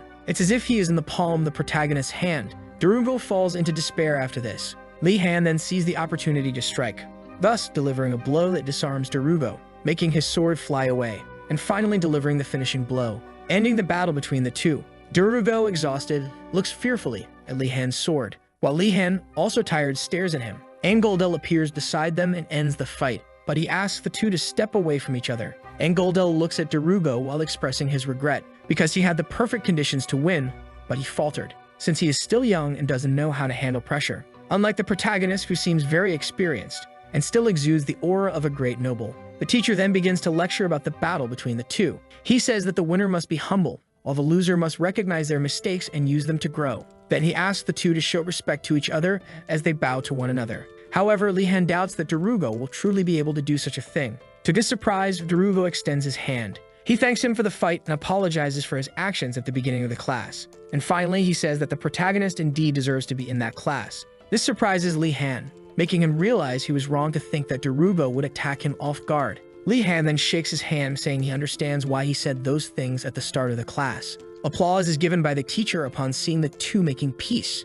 Angoldel even forces the rest of the students to applaud along with him. Time passes and night falls. Some students gather around Darugo. Person catches his attention, commenting on his humiliation as a student of the White Tiger Tower. It was the elf from the Morati family who had approached the protagonist earlier. He tries to encourage Darugo to seek revenge against the protagonist. However, Darugo responds by saying that he lost simply because he was weaker. But the other students from the Tiger Tower are outraged, saying that he lost because the protagonist was a coward, not because of his own failure. The elf says that this discussion is irrelevant. The real issue is that the pride of their tower was broken because of him. Then the elf threatens him, saying that his family must take responsibility for the humiliation the tower suffered. Stating that he's cornered, Darugo asks what he should do. With a snap of his fingers, the elf offers him a solution, which is to send two other members of the tower along with him to face Li Han. Upon hearing this, Darugo asks if he isn't ashamed as a knight to make such a request. However, for the elf, these concerns are for losers. Some students around them start to question these actions. With a smile on his face, the elf asks them all to say what they think to his face, but they don't have the courage to speak to him directly. However, Darugo says he has no interest in revenge as he walks away, making the elf laugh and call him a coward and asking someone else to take his place for revenge. Another student standing there volunteers to go in Darugo's place. From a distance, Darugo simply watches those three students gathering to fight against the protagonist. He thinks that maybe Li Han doesn't stand a chance in a 3 versus 1 against 3 members of knight families. His anger rises, and then he decides to go against this group that dishonors the pride of knights. Thus, he will support the protagonist against these guys. Still on the same day, but later, someone is running at high speed through the forest. That someone is Darugo, running towards the sound of a fight in the forest. Arriving at the scene, he calls out for the protagonist. But before he can say anything, a stone flies at high speed and hits the tree beside him. The stone flew so fast that after hitting the tree, it was smoking. In front of Darugo, there was a student unconscious with a head injury. Looking ahead, he sees that the other two are terrified of the protagonist. With his wand in hand, he calls out to them all, and says that if they want to die, they should just charge at him. Li Han's actions frighten Darugo, leaving him confused about what is happening. We go back in time to when the 3 students were pursuing the protagonist. The 3 surround him while saying they are going to beat him up. Li Han notices their intentions but chooses only to threaten them to back off. He then frowns and begins to threaten them, saying they are messing with a member of a dangerous family. 2 of the students respond that they won't back down with just a threat. However, they are still scared, and this makes Li Han think that they are probably being supported by someone behind them. The protagonist deduces that a leader of a great family is backing them and encouraging them to do this. That's why they are brave enough to attack someone from the ward in his family. So the protagonist asks them who is supporting them. The 3rd student yells at Li Han to shut up. Right after, he orders the other 2 to surround him. Not even the protagonist can handle 3 members of the White Tiger Tower. That's when Li Han remembers Arlong telling him to always run when surrounded by multiple enemies. However, he finds himself completely surrounded with nowhere to run. Suddenly, an idea comes to his mind. He infuses mana into some nearby stones. He has the idea of using the same magic he used on the writing quill in the past, thus making the stones float around him. The students are startled when they see that the protagonist already knows how to use advanced magic. Li Han is pleased with his success, but decides to use that magic only to scare them off. After that, the protagonist orders everyone to get out of his way if they don't want to suffer. He then moves his wand to make the stone move, but this causes one stone to hit one of the students on the head. The blow knocks the student out instantly. Even Li Han is surprised by the force of the hit. That wasn't what he had planned, but it leaves the other two students unsure of what to do. Then the protagonist begins to exude a terrifying aura. It wasn't what he wanted, but it was a great situation for him to take advantage of. He gets into character and starts threatening the two. After this threat, the two pick up the unconscious student and flee, vowing revenge. Darugu, who had only been watching, is left in disbelief at what he just saw. Li Han looks at him and asks if he is also there to fight, but he responds that he isn't. Darugu then explains everything that had happened. He reveals who was behind all of it, but the protagonist doesn't recognize the name of the person. In the White Tiger Tower, there is a different system than the Noble Tower. There, a hierarchy system exists among the members. So Darugu draws the person so that Li Han knows who manipulated the other students to attack him. Now Li Han finally realizes that the elf who tried to befriend him is, in fact, a great manipulator trying to make Li Han suffer. He even says that the elf's appearance doesn't match her actions. Darugu tries to correct him, saying that appearance doesn't define character, but Li Han doesn't listen. Li Han concludes that there must be some motive behind the elf's actions. Shortly after, the protagonist sits by a campfire with Darugu, asking why they attacked him over a simple duel between the two. It is explained to the protagonist that one of the reasons they want to defeat him is because he belongs to the Wardeness family. Because if a member of another family defeats a member of a famous family, they will gain great influence at the academy. This makes the protagonist think that he is only seen as a trophy for others. Darugu says that this is the greatest concern. How will the protagonist remain strong and confident? The envy of the other students from the White Tiger Tower will only continue to grow, allowing Giselle to take advantage of them all. And so he finishes by warning Li Han to be careful. The conversation ends, and now Li Han heads back to his tower. He remembers Darugu's last warnings advising him not to attend other classes with students from the White Tiger Tower. As he opens the door to the tower, he feels grateful for the warnings, but he won't follow them, because now Li Han is angry at Giselle for involving him in political issues and wants revenge. We then move to the living room of the tower, where the noble students are hearing someone shouting their name. It was Li Han, who appears all battered, claiming he was attacked by members of the White Tiger Tower. Pretending to cry, he claims he was attacked for being a member of the Blue Dragon Tower. The nobles listen to all of this, and then they all become enraged with the members of the White Tiger Tower. One of the nobles shouts, saying it would be different if it were Gainando, but since it's a Wargninus, it won't come cheap for them. Gainando even hears and asks why it would be different with him. But the most surprised one is Li Han, who didn't expect them to be so willing. They talk about gathering everyone and getting weapons, but Li Han asks them to calm down. But they refuse, saying they are the protagonist and will do everything for him. They are all still grateful for him bringing them meat to eat. Li Han's conscience starts to weigh on him for deceiving them all. They begin organizing themselves as a squad to attack, saying they will destroy the White Tiger Tower. The protagonist sees that a great war between the two towers is about to start, especially since these are two towers that already hated each other. So they prepare, grabbing anything in their path to use as weapons. Then someone shouts for everyone to calm down. It was a San from the Dalket family. He asks everyone to listen to what he has to say before they go. He wants to warn everyone not to be reckless and to remember that they will be facing the Sons of Knights. Li Han agrees and asks everyone to stay calm. But Asen comes up with the idea of an ambush. This excites the others even more to attack, leaving the protagonist even more regretful. Tired of all this, he decides to ask no one to seek revenge, because it is he who must restore his honor.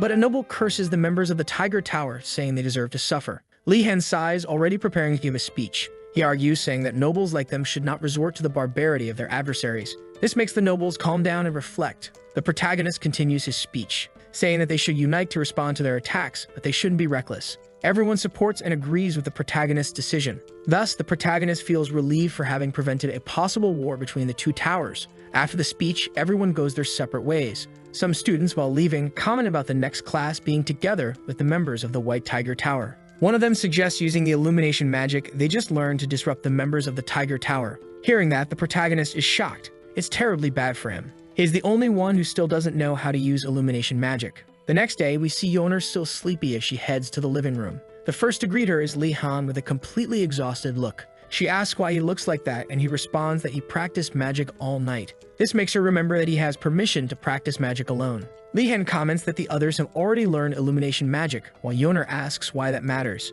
However, the conversation is interrupted when Li Han sees Gainando entering the room. He greets Gainando, but Gainando acts strangely. Suddenly, he puts his hand inside his coat, and from there he pulls out a skewer of meat. He then takes the skewer and goes to the fire to roast the meat. His expression is that of someone who is extremely hungry. The protagonist moves next to Gainando, startling him greatly. Desperately, he asks when they got there, but his attention quickly shifts back to his skewer, which is about to burn. Li Han then begins to look around. There are several students with terrible appearances around him. They are all there starving. Yeoner comments that they would be worse off if it weren't for the food they both sold to the nobles before. This makes Li Han think about how they should prepare. With Uragolm, it's impossible to get ingredients because he is too selfish. They even tried to steal some things from him. However, he saw and prevented them from taking anything. The two even try to think of something, but nothing comes to their minds. We then move to the basic magic class, the class with Professor Garcia. Even Garcia could feel that there was a big problem among her students. The first being that some of her students were so hungry they looked like zombies in class.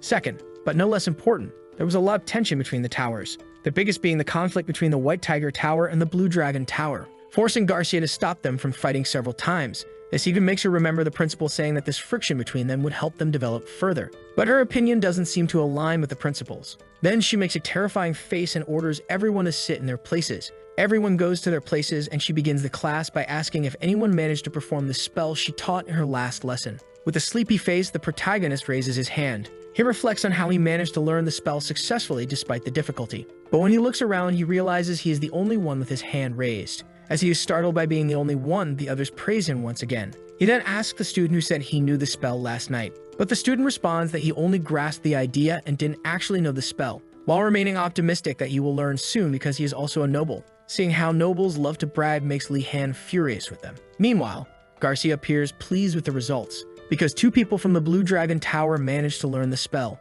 The protagonist notices that the princess also learned the spell and thinks of it as an opportunity to get closer to her. However, she gives him a hateful look. This makes Li Han wonder if he did something wrong. Then someone from the back row nudges him, trying to get his attention. It was Asan warning him that the princess believes some dark rumors about him. Li Han even asks what those rumors are, but Asan says they are very malicious and offensive. Shortly after, Asan explains that the rumors say the protagonist is more concerned with getting good grades than acquiring knowledge at the academy, leaving the protagonist puzzled as to why that would be a rumor, since it is actually true. Since these rumors aren't lies, he decides not to worry about them. Unlike Asan, who becomes quite irritated by these rumors. Asan even criticizes the princess for believing such things, but Li Han says it's her choice whether to believe them or not. These words deeply affect Asan, leaving his hands trembling with emotion. To him, Li Han is the most saintly and pure being in this world, the only and most perfect noble of all. He even begins to believe that the reason he was sent to the academy was to meet people like Li Han. Meanwhile, the protagonist has no idea what Asan is thinking. After that, we move on to the protagonist demonstrating his illumination magic to the professor. After him, the princess also performs the spell. Both with their magic create a large yellow and blue glow in the classroom. Garcia happily praises the two students for managing to learn the spell within a week.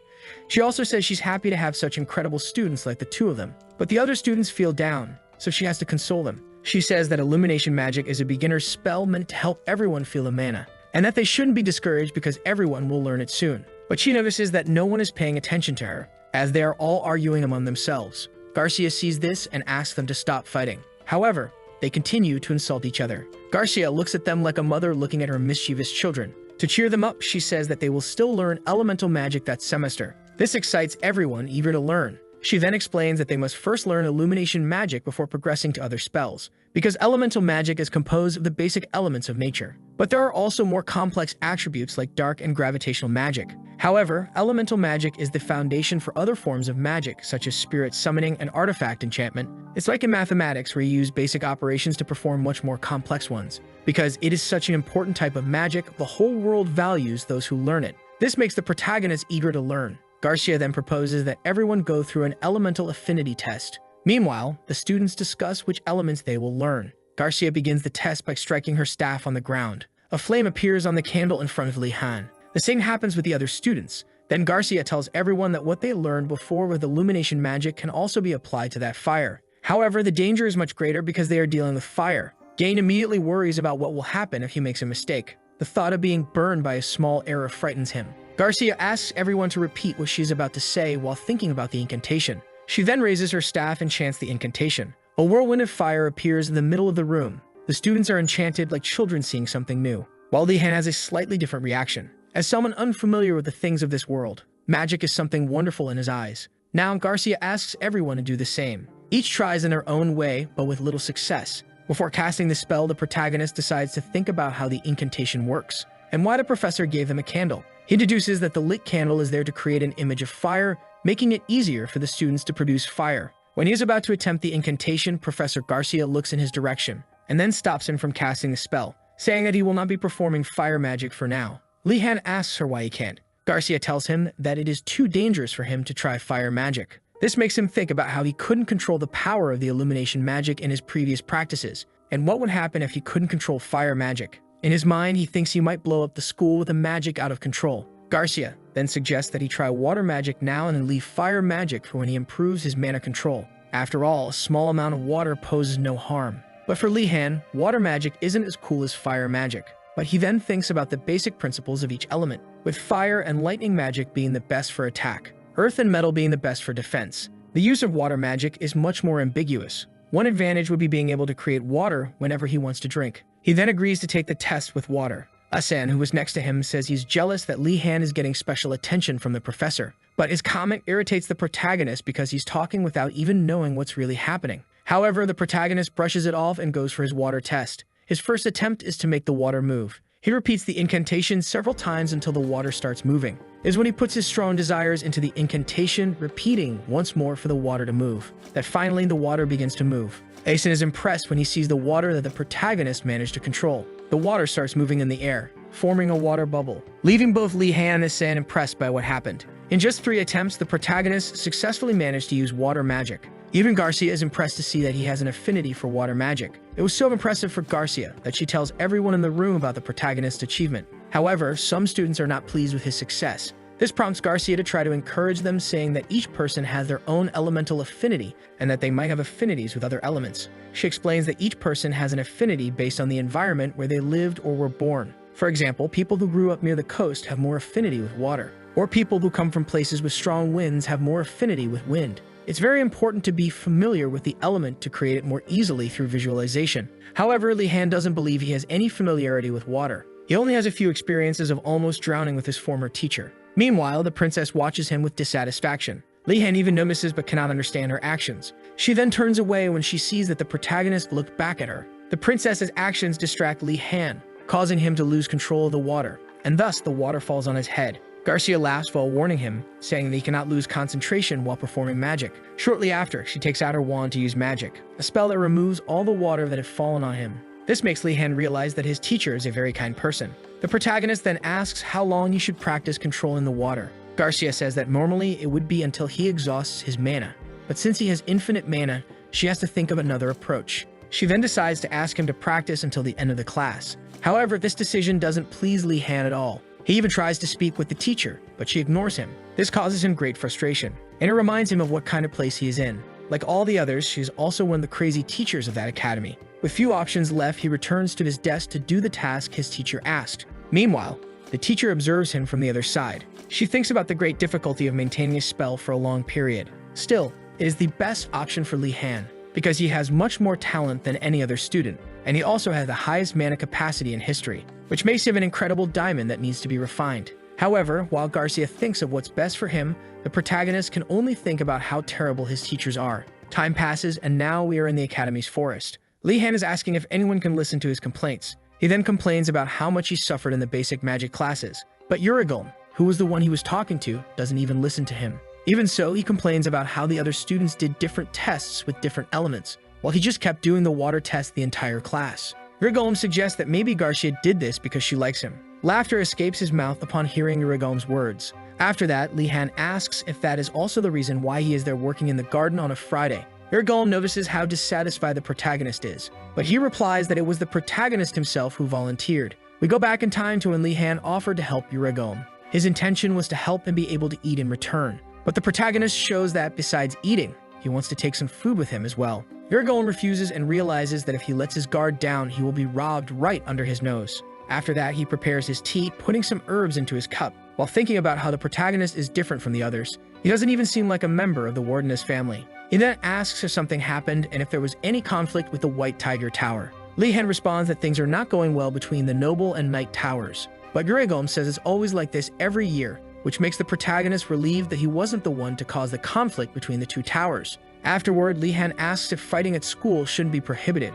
considering that students are already busy learning magic. Yurigom laughs, saying it's all intentional, and warns the protagonist that it's best for him to avoid all kinds of fights. But Lee Han says nothing and remains silent for a while, until he surprises Yurigom by saying that he has already gotten into trouble with the members of the White Tiger Tower. He even asks Yurigom not to be upset, as he himself is not happy about it. Yurigom says it's not normal to have confrontations between students in the first weeks of school, but the protagonist responds that it happened because he attended the swordsmanship classes. Upon hearing this response, Yurigom chokes on his drink. Then Yurigom asks why Lee Han went to those classes, which are the territory of the Tiger Tower members. Lee Han replies that he is free to attend any class he wants, and Yurigom simply accepts that there's no point in complaining now that it's already happened. He then warns him that the students from the other tower are good fighters. Lee Han responds that he is aware of that since he has already faced 3 at the same time. His words leave Yurigom in disbelief. He then stands up from his chair and tells the protagonist to stop working. In his mind, he begins to think about being more kind to his student, because he believes Lee Han might seek revenge on him in the future when he becomes a great swordsman. After finishing the work, the two go to the table to eat. The protagonist happily eats his bread, while Yurigom feels relieved that his student is happy. When the two are about to wash the dishes, the protagonist starts thinking about Yurigom's situation. He asks him if he is the one taking care of the place alone. Yurigom replies that the others who used to be there didn't like the work they had and didn't perform the basics of an alchemist. The basics that gave him a huge amount of work throughout the day. Yurigom even asks if Lee Han agrees, but he doesn't have the courage to deny it. Even though the protagonist sees that this school is no different from his previous life school, he doesn't give up. He then asks the professor for permission to plant some crops on his land. The professor agrees but asks what kind of crops he wants to plant. He says he is thinking of planting cabbages or carrots. At this, Yurigom immediately deduces that the protagonist wants to grow crops to sell. Lee Han praises him and asks if the senior students do that as well. Yurigom, indignant, slaps his forehead, while Lee Han innocently smiles, not understanding his teacher. Then Yurigom shouts that he is the first one to try doing that. But he doesn't want to argue and tells the protagonist to do whatever he wants. Then he turns his back and calls Lee Han strange. Lee Han then begins to think about what he should do with the vegetables he has. Not knowing what to do, he asks Yurigom if there is any recipe that uses those 2 vegetables. To his surprise, Yurigom responds that he can make a stew using those 2 vegetables in the recipe. This makes the protagonist imagine a beautiful stew being made with his ingredients. In that empire, there's a great variety of foods depending on the location. For example, in the western region of the empire, Western cuisine is very common with a lot of bread and cheese. There is also the eastern region with cuisines similar to Korean dishes. Lee Han even asks if Yurigom likes stew, but Yurigom frowns and says he prefers to avoid eating it, even though he likes stew, since those foods are typical of the East. He doesn't like the dwarves from there. Lee Han asks if something happened between him and the Eastern dwarves. Then Yurigom replies that the reason he doesn't like them is that his relatives are from there and are always wanting him to visit them. Right after, he starts venting about what his relatives constantly tell him. Seeing this, the protagonist starts thinking that people from the East are much stricter than he imagined. Yurigom decides to change the subject and asks the protagonist what he plans to do over the weekend. This scares Lee Han, making him think his teacher wants to make him work on weekends. For him, it's already normal for a teacher to want a student to work on weekends. It's that Yurigom gives an evil smile and tells the protagonist that he won't have much time there. Then he asks what he thinks will happen with the students who are starving. Lee Han responds that maybe they will set the school on fire. But Yurigom says that's an exaggeration. He then says that the students will find a way to eat to survive, stating that the Black Tortoise Tower will go after fruits, while the White Tiger Tower will hunt for their food. Lee Han asks what the Blue Dragon Tower will do, and Yurigom responds that it is the slowest among the others. However, they are still quite talented and always find a way eventually. After that, Yurigom observes the protagonist while thinking about something. In his mind, he thinks that perhaps things will be different with the protagonist's presence. Lee Han notices that Yurigom didn't mention the Phoenix Tower, so he asks him about it. The response is that, unlike the other towers, they don't care about hunger. The students of the Phoenix Tower are composed of extremely religious individuals accustomed to difficult situations. Even Lee Han is impressed by their faith. Then he gets the idea to go hunting with his friends over the weekend. That way, he'll have more people with him when the members of the White Tiger Tower attack. While sweeping the floor, Yurigom criticizes Lee Han's decision. He even says that the members of the other tower can make different decisions. The protagonist asks what kind of decision they might make. With a simple and short response, Yurigom says they might want to flee. The protagonist starts to recall how the academy is almost an impenetrable fortress surrounded by magic. But despite that, there are always students trying to escape every year. This makes him wonder what reasons these students might have for wanting to flee. Many reasons cross his mind, making him realize how advantageous it might be to escape the academy. However, Yurigom sees him lost in thought and tells him to stop thinking nonsense. According to Yurigom, the White Tiger students are always the first to try precisely because they are fools. Lee Han asks if anyone has successfully escaped. Reborn reluctantly admits that some have succeeded, but with caveats. But he decides not to give many explanations and leaves it for his student to find out on his own. With a big smile on his face, the protagonist tells Reborn that he doesn't intend to flee. However, Reborn doesn't believe him as he's making a silly face. The scene shifts to a closed and dark room. There is Darugu with 3 hooded individuals in front of him. One of them asks Darugu to pay attention to what he's about to say. This person threatens him, telling Darugu to cooperate if he doesn't want to suffer. Then, Darugu says there's no need for all that, since he already knew it was Li-Han under the hood. The protagonist then removes his hood, saying that his plan didn't work. Beside him, Yoner and Gain complain to Li-Han about threatening someone who already knew the protagonist. Darugu says he wouldn't be intimidated by someone like them, who look like squirrels. His words leave Gain indignant, but the protagonist asks him to calm down. And then he pulls back the curtain in the room, removing the gloomy atmosphere, turning it into a normal place for them to talk.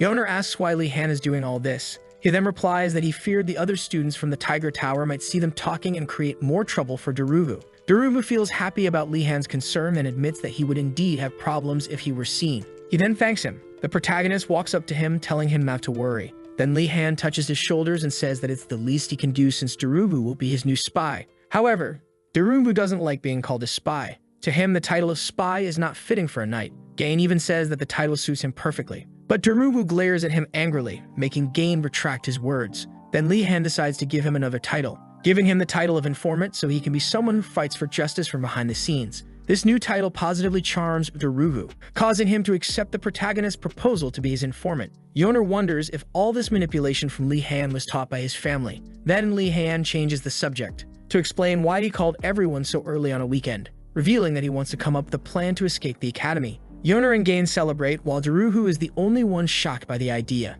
He asks the protagonist if he is serious about what he said, making the protagonist think about the reasons he came up with to convince him. But before Li-Han can say anything, he is interrupted by Darugu. Darugu expresses surprise that Li-Han also wants to leave, leaving the protagonist puzzled about who else wants to leave. He then remembers that the members of the Tiger Tower are also from noble families. We go back a little in time, when some students from the Tiger Tower decide to go hunting for food, motivated to show that they are superior to the noble tower. But someone arrives at the scene and asks everyone to calm down. It's the elf Giselle with his trio of followers, trying to convince them that it wouldn't be a good idea to go hunting. He argues that the boar Li-Han killed was only there because the teacher placed it in that location, and that to find another animal like that, they would have to go deep into the forest. His words convince the others and they ask the elf for a suggestion. The elf says he has a better idea for them. His idea is to leave the academy, so they never have to humiliate themselves for food again. The other students love the idea, but they ask how they would do it. Giselle then says he already has a plan, and suggests that they join him so he can reveal the plan. But there's a catch. No one must disobey his orders, or they will face the consequences. With that, he bids everyone farewell, and we see that Darugu was listening hidden. We return to the present, with Darugu having already explained to Li-Han the conversation he overheard from Giselle. Li-Han seems interested in joining Giselle's group, while Darugu feels anxious about his words. He even asks if he has already forgotten what happened before. Li-Han says he doesn't care about what happened in the past, but only he feels that way, seeing how complicated things have become. He thinks about how he hasn't yet come up with a plan to escape, while on the other hand, Giselle claimed he already knew how to leave the academy. In Li-Han's opinion, Giselle is the complete opposite of Ganando, someone cold and calculating, constantly creating plans while manipulating the students of his tower. A silence falls over the room, with everyone waiting to hear what the protagonist will say. The protagonist makes his decision. He then asks Darugu to follow Giselle until he discovers what she is planning. Darugu shouts indignantly at Li-Han. Once again, he asks if the protagonist is serious about this. His biggest objection is that it's a dishonorable act, but Li-Han tries to argue to convince him. He says they are in a conflict, and even quotes a war proverb. He then places his hand on Darugu's shoulder, and finishes by saying that it's all tactics. Darugu questions the protagonist, wondering how he can be so persuasive. In the end, Darugu accepts his friend's proposal. Then Li-Han turns him around, and pushes him towards the door while praising him for his new role. That is until Darugu leaves the room. After that, Li-Han puts his hands on the door to close it. But before closing it, he smiles and asks if Darugu will do a good job for him. Darugu turns to respond. He then affirms that he will do an excellent job. Li-Han then closes the door. But when he looks to the side, he notices that Yoner and Gainando were watching his entire final conversation with Darugu. The two look at the protagonist with a doubtful expression, wondering if their friend knows how to use manipulation magic. In the afternoon of the same day, the protagonist is in a classroom. In the room are all of his friends watching him. Li-Han thanks everyone for attending his meeting to escape the academy. Nilia didn't know about the plan and is startled, not understanding anything. But Li-Han tells her that he has a plan, which makes her calm down and listen. Nilia has great trust in Li Han, thinking he is special. Thus, she asks him to explain his plan. Li Han then takes out a drawing of the elf. He then shows the drawing and says that they will follow that elf since he is the only one who knows how to escape the academy. The expectations Nilia had are shattered upon hearing such a plan. She even considers backing out, but Yeoner tries to convince her, saying that she is essential for the plan to work.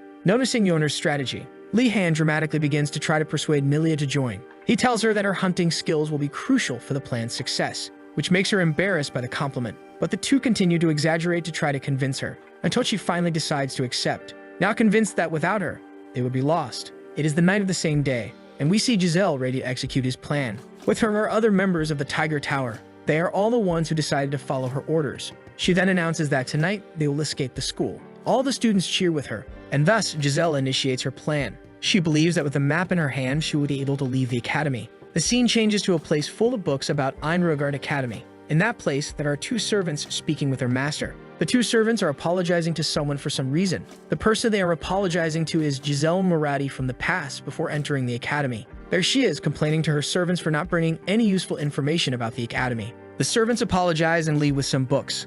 However, Giselle notices something on the ground. She picks up a piece of paper that caught her attention. When she opens it, she realizes there's something curious there. It was a map detailing how to escape Einrogard. At that time, she thought it was all nonsense. However, to her misfortune, she now understands the reason for that map's existence. Now in the present, she is making her way to escape the academy. As she and her followers proceed to flee, we see Li Han and his friends following Giselle hidden in the bushes. Li Han deduces that the route they are taking will lead to the nearby mountain. Gainando questions why they are heading to the mountains. According to him, it would be much easier to escape through the door near the front gate. But Li Han ignores his question and asks Darugu to take care of Gainando, leaving Gainando confused about the protagonist's intentions. Then the protagonist explains that Nilia has incredible hunting skills. He and Darugu possess great stamina, while Yuiner is already familiar with the mountains as she's used to gathering herbs there. Gainando waits for his friend to say something about him, but nothing is said. After a while, we see Gainando complaining as he leans on Darugu for support. That's when Li Han tells Gainando that he isn't used to this kind of situation.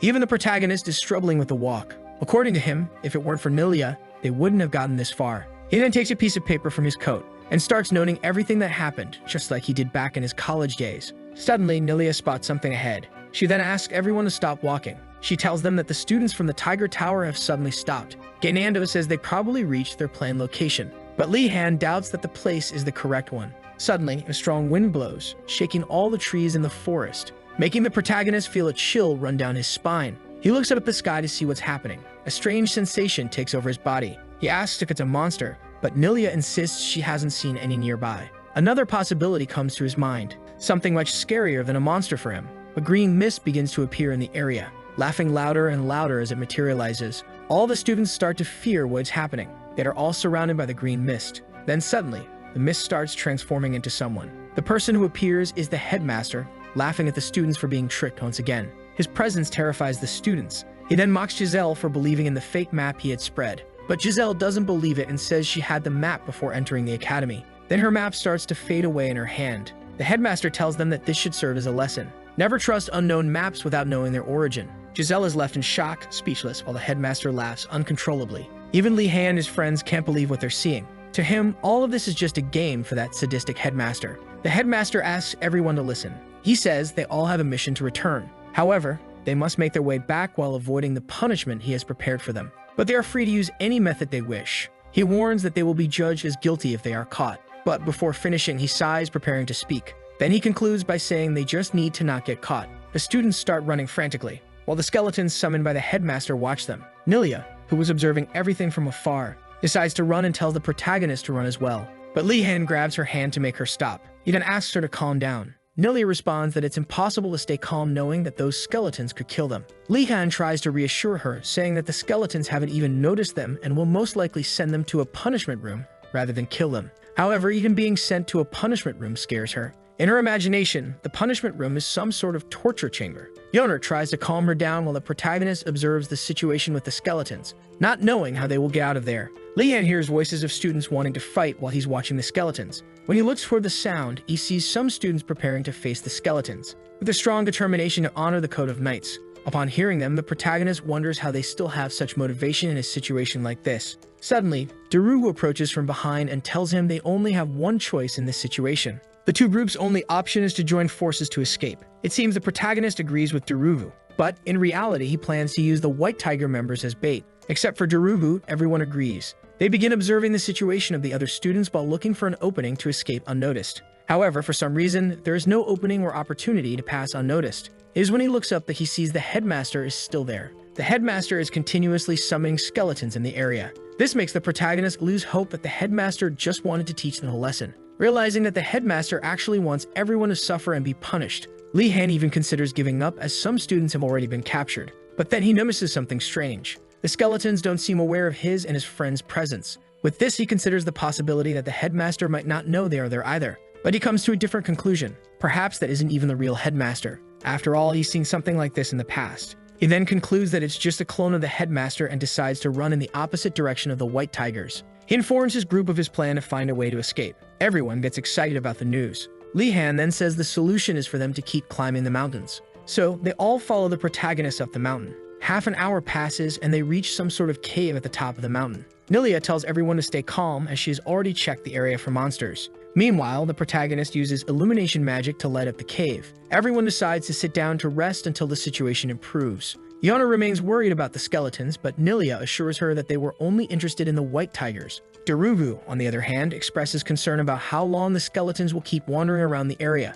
Not having joined the White Tiger students still bothers him. But Lee Han argues that there were too many skeletons for him to handle. He then proposes that everyone eat something. Nilia, beside him, complains about not having any water. So he uses magic to conjure water for her. This impresses Nilia with his magic. To her, it's a very convenient magic for hunting, and it would have been great if she also knew how to use it. Meanwhile, Yona complains about the cold and asks if anyone can make a fire. Nilia then uses fire magic, thus lighting a campfire for all of them. Despite this, she admits to feeling envious of Lee Han for knowing water magic. This leaves the protagonist indignant with her, feeling envious of something like water magic. According to him, the magic she possesses is much more amazing than his. After some time, the two go outside to observe the situation in the forest. The protagonist calls the headmaster a lunatic for making all the students go through that, and Nilia agrees but says it's dangerous to insult the headmaster. Lee Han then places his hand on Nilia's shoulder while calling her. He tells her that one shouldn't suppress their emotions because magic comes from free thought. Nilia is startled by how convincing Lee Han can be. Shortly after, she begins shouting insults at the headmaster. Suddenly, something approaches her while she is still insulting the headmaster. This scares her, and she throws herself into the protagonist's arms, apologizing for her insults. Lee Han seems to recognize who is approaching them. The person comes closer, asking the protagonist what he's doing there. As the figure gets closer, it becomes increasingly clear who it is. It's Giselle, accompanied by her group. Sometime later, Lee Han is at the entrance of the cave where his friends are. He then invites them to enter his hiding spot. The guests are Giselle and her companions from the White Tiger. Meanwhile, Gain is very dissatisfied with the situation.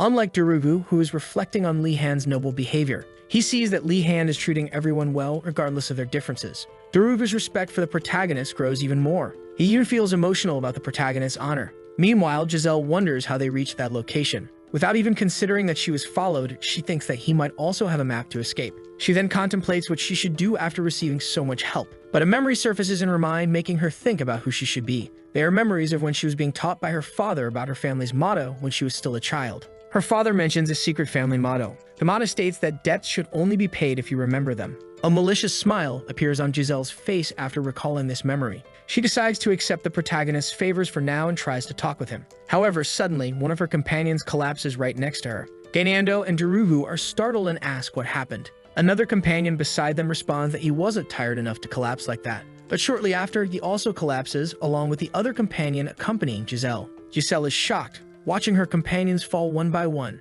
She then asks what is happening to them. It's when she looks at Lee Han that she finally realizes what's going on. Right beside her is Lee Han, smiling as he watches each one faint. He tells her that it's already too late for her. She then realizes that the protagonist had drugged her water. But before fainting, she swears revenge against the protagonist, until she finally passes out along with her companions. Lee Han feels relieved that everything went according to plan, because even though he's pushing the limits, he doesn't intend to go easy on someone who hates him without reason. Gainando and Darugu become concerned about what Lee Han did and if he did the same to their water. But Yona and Nilia confirm that he didn't. Gainando then asks if he was the only one who didn't know, since those actions were necessary for Lee Han. He asks them to help carry the White Tiger members to the skeletons. However, Daru seems hesitant to believe what Li Han intends to do. Li Han then explains that it is the best decision to deal with Giselle. Daru accepts but asks where they got the drugs to make Giselle and her companions fall asleep. Yeoner explains that while she was walking through the forest with Li Han, she saw a sleeping herb nearby, and after explaining how the herb worked, the protagonist asked her to bring it along. However, she didn't expect to use it in that way. After that, in the forest, Giselle and her group lie on the ground. Suddenly, the skeletons approach them. Then, all of them are taken by the skeletons to be punished for attempting to escape the academy. Li Han and his group now feel relieved, believing that the skeletons will disappear now that they have captured all the White Tiger students. The protagonist then says there's still something they need to do. After Yeoner asks what's left, the protagonist responds that it would be good to explore the entire area. His plan is to learn everything about the academy's borders and see if there is any escape route from the place. He then sets off, hoping to gather at least some new information about the academy. Except for Ganando, everyone seems at ease as they walk through the mountain. Suddenly, Ganando trips while walking. He's startled, but nothing serious happens. Li Han asks if he's okay, and he responds saying he's very hungry. With this, Li Han notices that Darugu is also not in his best condition. Nilia suggests they use some light to illuminate the path, since much of their fatigue comes from walking through the dark forest without any kind of lighting. So the protagonist decides to do something. He uses his magic to illuminate the surroundings. This lights up everything around them, greatly helping them to see. However, they end up attracting the attention of something hidden in the forest. A strange voice asks them to turn off the light because it's disturbing its sleep. Li Han looks back, asking who is speaking to him. His friends are also frightened, wanting to know where the voice is coming from. However, the mysterious voice asks everyone to be quiet, because it will be the one asking the questions from now on. It then says that they must answer correctly if they don't want to be treated as intruders in that place. Next, it warns them that the first question is about to come. Its first question is about a dwarf who lit 5 candles at night, but 2 candles were blown out by the wind. He got irritated and closed all his windows. Then the voice asks how many candles remain, but the protagonist realizes it's a trap, because answering that there would be 3 left seems too obvious to him. However, as he thinks about the correct answer, Ganando responds with the most obvious answer. Li Han tries to stop Ganando, but the voice confirms his answer, leaving the protagonist in disbelief that the most obvious answer was correct. Li Han asks if that is really the correct answer, considering all the candles would eventually burn out by the end of the day. But the voice responds that it is very common for them to use magical candles that do not melt with the flame. The voice then says it will treat them as guests from now on, but doesn't want the game to end just yet. It announces that it will ask one more question, but with a reward as a prize. Everyone feels confident and accepts the question. The next question is about who changes size at different times of the day and disappears at night. The protagonist's friends struggle to find an answer, but Li Han responds to the question. His answer is that it's the shadow. The voice responds that the answer is correct. Li Han then recalls hearing about this in the past. It's a well-known myth about Oedipus and the riddle of the Sphinx. The mysterious voice acknowledges the protagonist's intelligence and begins to lift its spell over the forest, transforming it into a beautiful and pleasant place. There are even spirits in the area. Suddenly, a branch brings a cup to the protagonist. It tells him to drink it to recover his energy. The juice looks unappealing to the protagonist, but when he drinks it, he realizes it isn't as bad as he expected. Drinking it makes all his fatigue disappear, and it brings an incredible, invigorating sensation to his body. Yeoner and Ganando hesitate, unsure if they should drink it, while Li Han asks for another cup. He tries to grab another cup, but the tree refuses. Before allowing him to drink, it asks him to introduce himself. Li Han first introduces himself with his name, but the tree asks for his family name. When he mentions his family name, the tree reacts with an unexpected shock. To the protagonist's dismay, even trees fear the name of his family. But shortly after, the tree extends its branch to his head and gently pats him, saying that he will become a great mage for not being arrogant about his family name.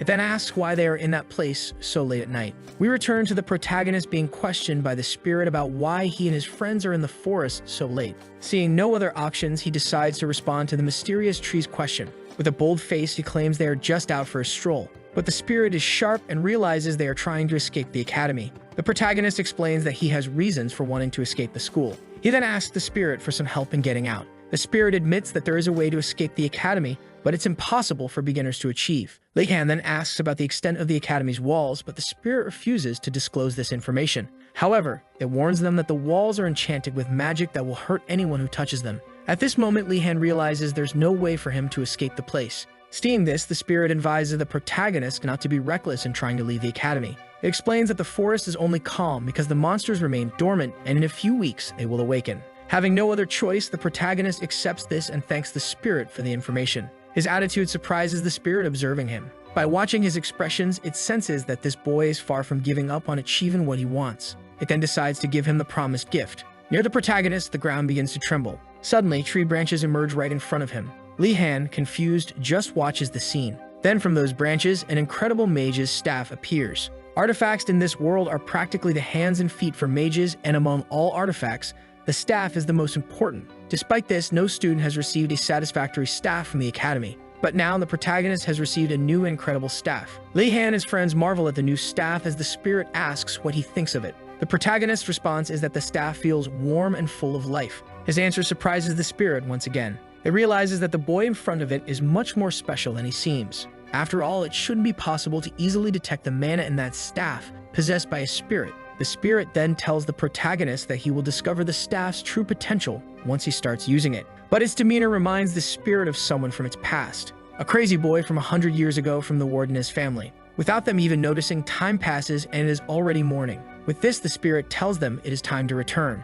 It then uses a spiritual magic that expels everyone from the area. As the spirit expels everyone, it warns the protagonist to never use magic in that place because his magic is too powerful and could awaken the nearby trees. It then throws everyone back into the forest. They are tossed brutally to the ground. But before leaving, the spirit asks the protagonist to remember the riddle it gave earlier, claiming that this riddle will become an important answer for his future development. When they return to the forest, there are no skeletons left, so they all descend the mountain back to their towers. Later, the protagonist goes to his bed to rest. Suddenly, someone comes running toward the protagonist's room. This person knocks on the door while shouting for the protagonist. Li Han, still sleepy, goes to the door to see who is calling him. It's Aizen, saying that something urgent is happening. He explains that the headmaster has ordered everyone to assemble outside. This news alarms the protagonist, making him wonder if the headmaster plans to find all the students who tried to escape the school. With no other options, he decides to act as normal as possible to avoid raising any suspicion. Outside, the entire area is decorated, as if an event or festival is about to take place.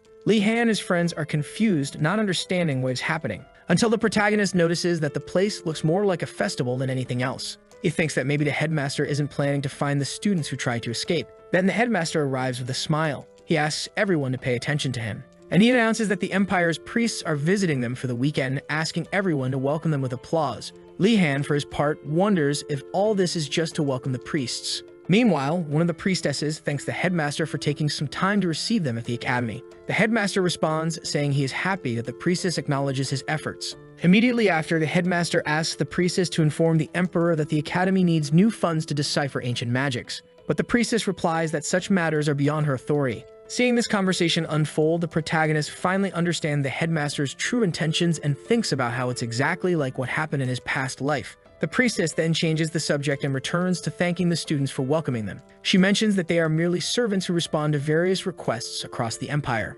However, Li Han notices that none of them are ordinary individuals and that they possess an incredible amount of mana around them. He also notices that they are different from mages, but his thoughts are interrupted by the headmaster, who suddenly appears beside him. This makes him wonder how long the headmaster had been standing there. The headmaster begins to speak about the peculiarity of a priest's mana, explaining that it is actually called divine power. The protagonist then says he finally understands why the priests gave him a strange feeling, and this prompts the headmaster to ask if he can detect mana. After this, the protagonist feels nervous and starts avoiding eye contact, but the headmaster keeps staring at him. The headmaster remarks that there aren't many students in the academy who can detect mana and asks why he tries so hard to hide his talent. Li Han responds that he still feels like something is missing in him, but the headmaster tries to convince him that there's nothing lacking and that he needs to be confident. Yet Li Han remains unsure of the headmaster's true intentions. The protagonist then changes the subject, mentioning that this is his first time meeting a priest. The headmaster responds that it's normal for the ward and his family to have no contact with priests. He adds that intelligent people like them don't need knowledge of fate or belief in God. Li Han recalls that his father disliked religion, and he even considers that there might be many rumors suggesting that the ward and his family is not fond of priests. Based on this, he decides to hide his family name from the priests. Meanwhile, the headmaster mocks the priests for coming from so far just to fulfill the requests of students who get excited about food. Meanwhile, Li Han is eyeing the food on the tables. Shortly after, he calls for the headmaster. He then asks the headmaster for suggestions on what requests he should make to the priests. Hearing this, the headmaster scolds the protagonist for not paying attention. But then he reconsiders what Li Han just said. He asks the protagonist if he intends to make multiple requests to the priests. Without saying anything, Li Han just smiles at the headmaster. This makes the headmaster think about how impressive the boy in front of him is. In his mind, the headmaster believes that Li Han plans to use this opportunity to join multiple groups and take everything he can from them. Once again, the headmaster is impressed by his capabilities, admitting to himself that he likes the protagonist a lot. He then decides to answer the question Li Han asked earlier. His first recommendation is a group that values self-sacrifice called the Precious Order. The second recommendation is the group called the Kala's Order, which focuses on worshipping a god that loves chaos and change. Finally, the third recommendation is the group that worships the goddess of swords and swordsmen called the Capolio Order, a perfect group for eccentric people like the protagonist, according to the headmaster. Li Han then notices that the headmaster is keeping a close watch on him and realizes how this could be bad for him. After that, the headmaster says he is leaving and the protagonist thanks him for the recommendations. But before leaving, he mentions that he's going to meet the students he left in the punishment room. By the time Li Han realizes what the headmaster said, it's already too late. The headmaster begins casting a spell, and then he disappears right in front of him. This makes the protagonist wonder if the headmaster was referring to the White Tiger students. He continues pondering this until someone calls out to him from behind. It's Yoner, who is there, wanting to know what Li Han is doing. Li Han replies that he's interested in visiting the Precious Order. He also mentions that he's curious about visiting the Capolio Order and the Kala's Order, but Yoner doesn't react well to this. He then asks what is in the basket Yoner is carrying. Yoner pulls out a sandwich and hands it to the protagonist. When asked where she got the food, she replies that she received it from the order that worships the god of alchemy, since they recognized her because her family had donated a large sum of money to them in the past. Your words make the protagonist surprised by the information that one can sponsor in order to gain benefits. He then laments for not having the same luck of having a family that donates to religious orders. Right after, he says goodbye to Yoner, while lamenting not being able to get things as easily as Yoner. We then see two priests talking alone, until Li Han arrives and catches their attention. He then says he is looking for the teachings of Lord Prisinga. This makes the two priests enthusiastic about his visit. Even the other students nearby couldn't understand why the protagonist was there. One of the priests asks the protagonist to follow him. Next, the priest calls a girl to assist him. But when she arrives, the protagonist notices that her appearance is different from what he is used to. She has a pair of horns on her head, demonic eyes, and dark skin. The girl expressed herself in a passive and timid manner in front of him. It is then that he realizes that the girl is a half-blood demon, a hybrid between a demon and a human, who, very commonly, are excluded and isolated because of their appearance. Because of this, they end up becoming passive and shy people. Then the priest tells us that her name is Dijinling and that she is a new student at the Phoenix Tower. He also says that he didn't imagine there could be another believer besides Dijinling in the academy. Li Han then tries to convince the priest that his faith in Lord Prisinga is very strong, so they could gain benefits within an order. But for that, it's necessary to do something for them in order to get something in return. And even though that place doesn't look like much from the outside, inside there are better things than one could imagine, like various artifacts that the protagonist can detect containing mana. He even wonders if the order is the one making the artifacts, and that's why there are so many artifacts there. However, the priest brings someone to meet the protagonist. As they walk, the entire ground shakes with every step they take, leaving the protagonist confused as to where all the tremors are coming from. Even footprints are left on the ground by her steps. She then introduces herself as Medrid. Li Han greets her while wondering how she left marks on the ground as she walked. She notices the protagonist's confusion and explains that it's the artifact she's equipped with that's causing the tremors.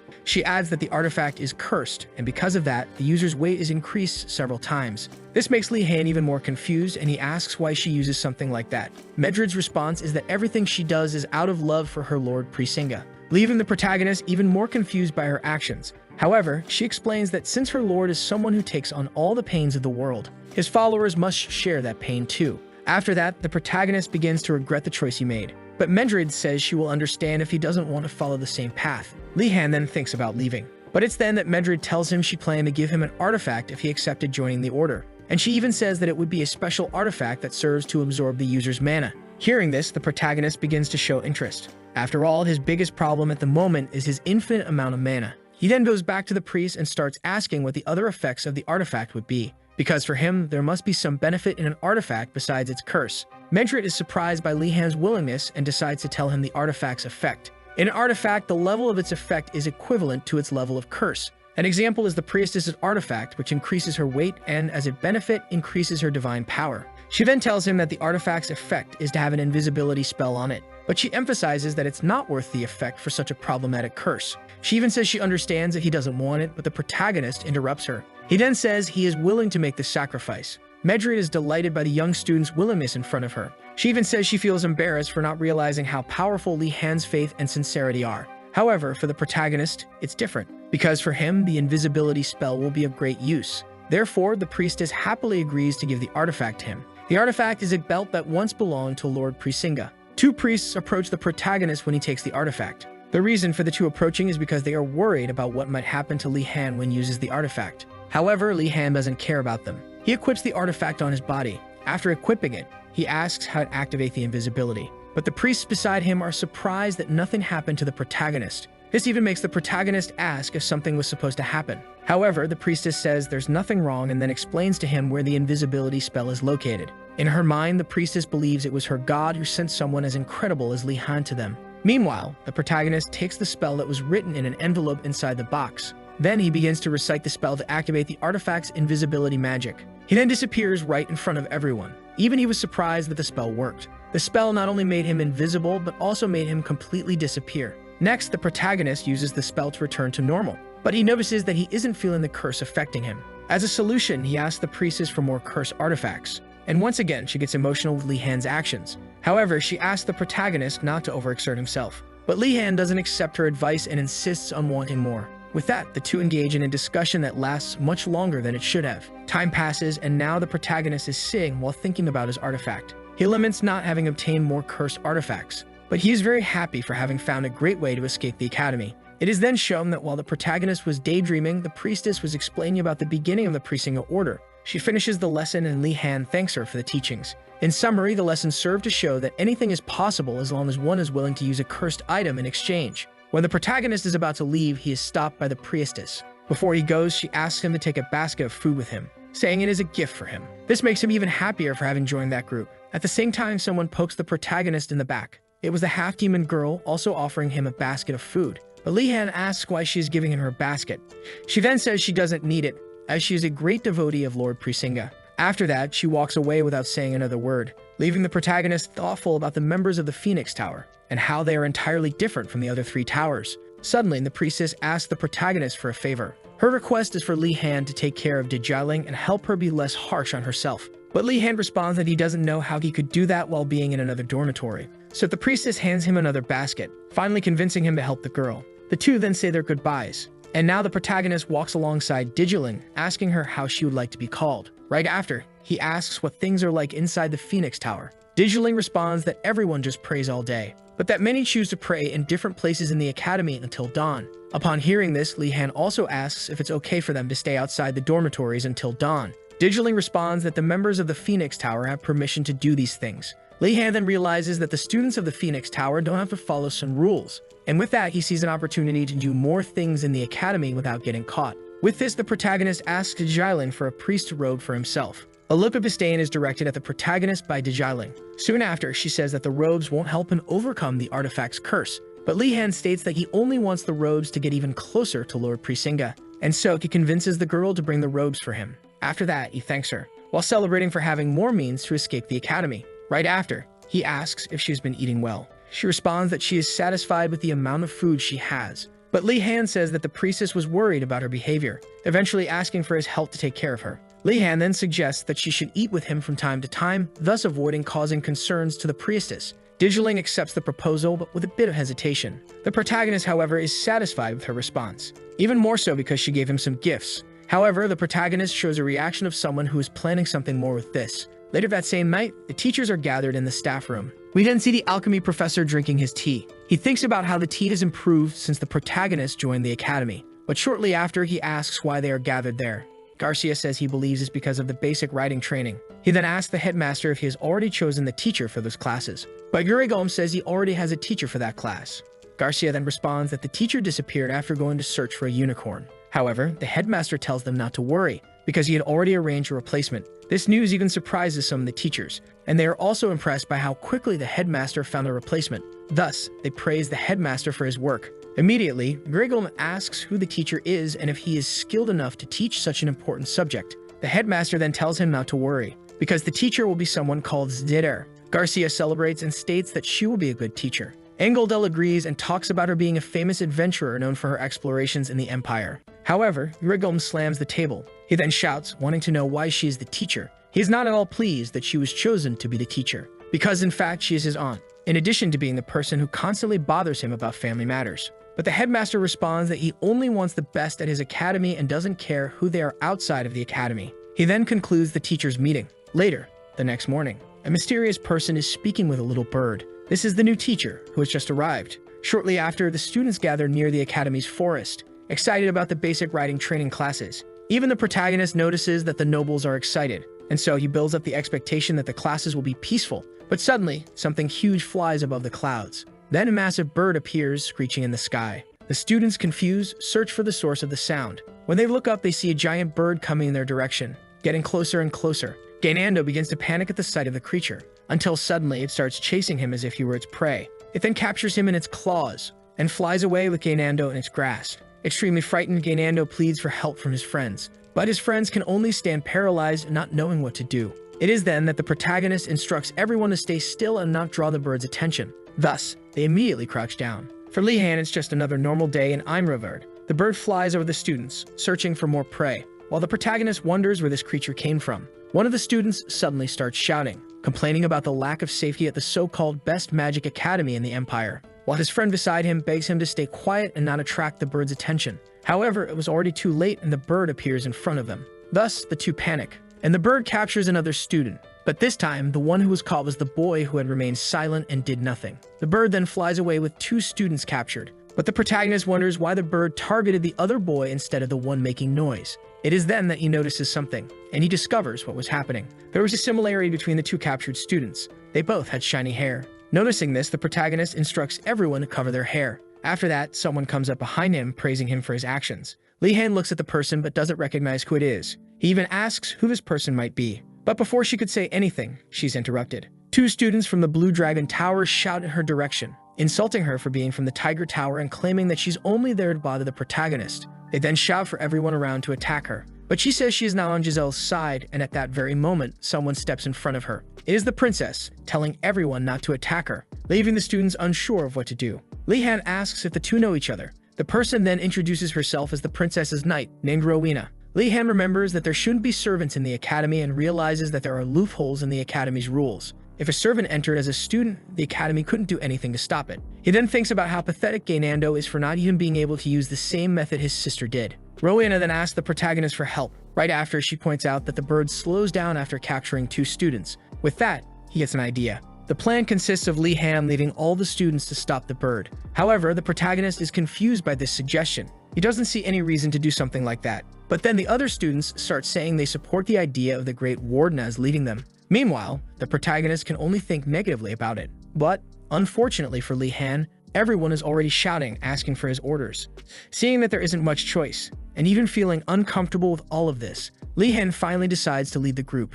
Meanwhile, the knight watches him attentively from behind. We are then shown a few days before this event, with Rowena upset that the class leader is a wardeness instead of the princess. To him, the princess is someone destined to take the lead since childhood. So he crumples the letter he received, and decides to investigate the wardeness he has heard so much about on his own. Back to the present, Rowena is eager to discover the protagonist's secret, but he has no idea that all the students' confidence in Li Han came from him selling them meat at the beginning. Now, everyone gathers around the protagonist, listening to his plan. He then asks if anyone has a shiny object. One of the students gives him a mirror. Thus, the protagonist puts his plan to action. The protagonist then draws the bird's attention while pointing the mirror in its direction, while shouting that he has what the bird wants. Successfully, he catches the bird's attention, and so the bird flies in his direction. Li Han shouts for everyone to get ready, telling them to form a wall standing side by side, while he hides behind them until the bird gets close. Quickly, the bird approaches them, until Li Han stands up, and then uses his light magic, right in the bird's face, blinding the bird with the light, causing it to fly away in fear. After that, the protagonist shrinks his staff to store it, thinking about how the decision to scare the bird was the best choice to make. At the same time, the students are praising the protagonist for managing to scare the bird.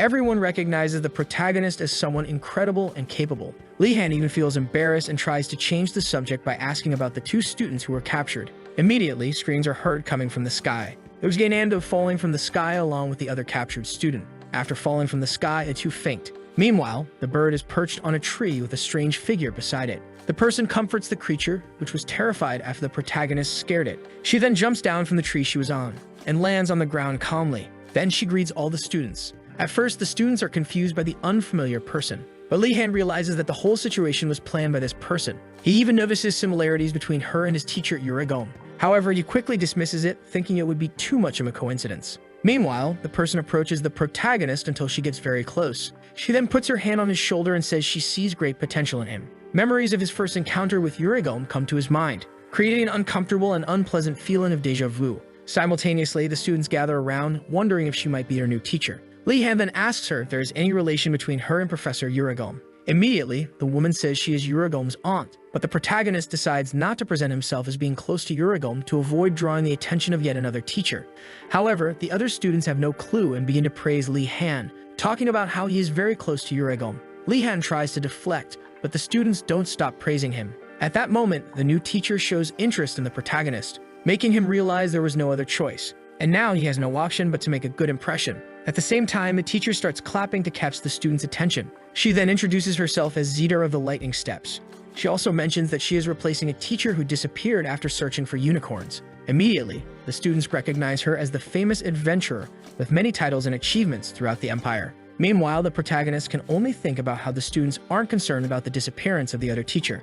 Zeta asks if anyone can guess why she brought the Thunderbird to the class. That bird is very special and feared for its aggressiveness and lightning controlling abilities. This leaves Gainando even more scared, thinking about the danger he faced. Then one of the students asks if their goal for the semester would be to ride that bird. But Zeta laughs and says that none of them would have the ability to ride an animal like that. She then points to the protagonist and asks him what he thinks the lesson will be. Lee-han responds saying that she brought the bird only to observe how the students deal with a dangerous monster. One student even says that this can't be true as they are not in the survival against monsters class. But to the student's surprise, the protagonist's answer is correct. Zigar says it is necessary for everyone to know how to handle dangers they might encounter during their journeys, but that riding lessons will still be the main focus of the classes. She then tells everyone to head to the stables and asks the protagonist to lead the group. Afterward, she tells the protagonist that he will be her right-hand assistant in the lessons from now on. Now at the academy's stables, the teacher talks about horseback riding and how it is the basic skill needed to ride more advanced creatures.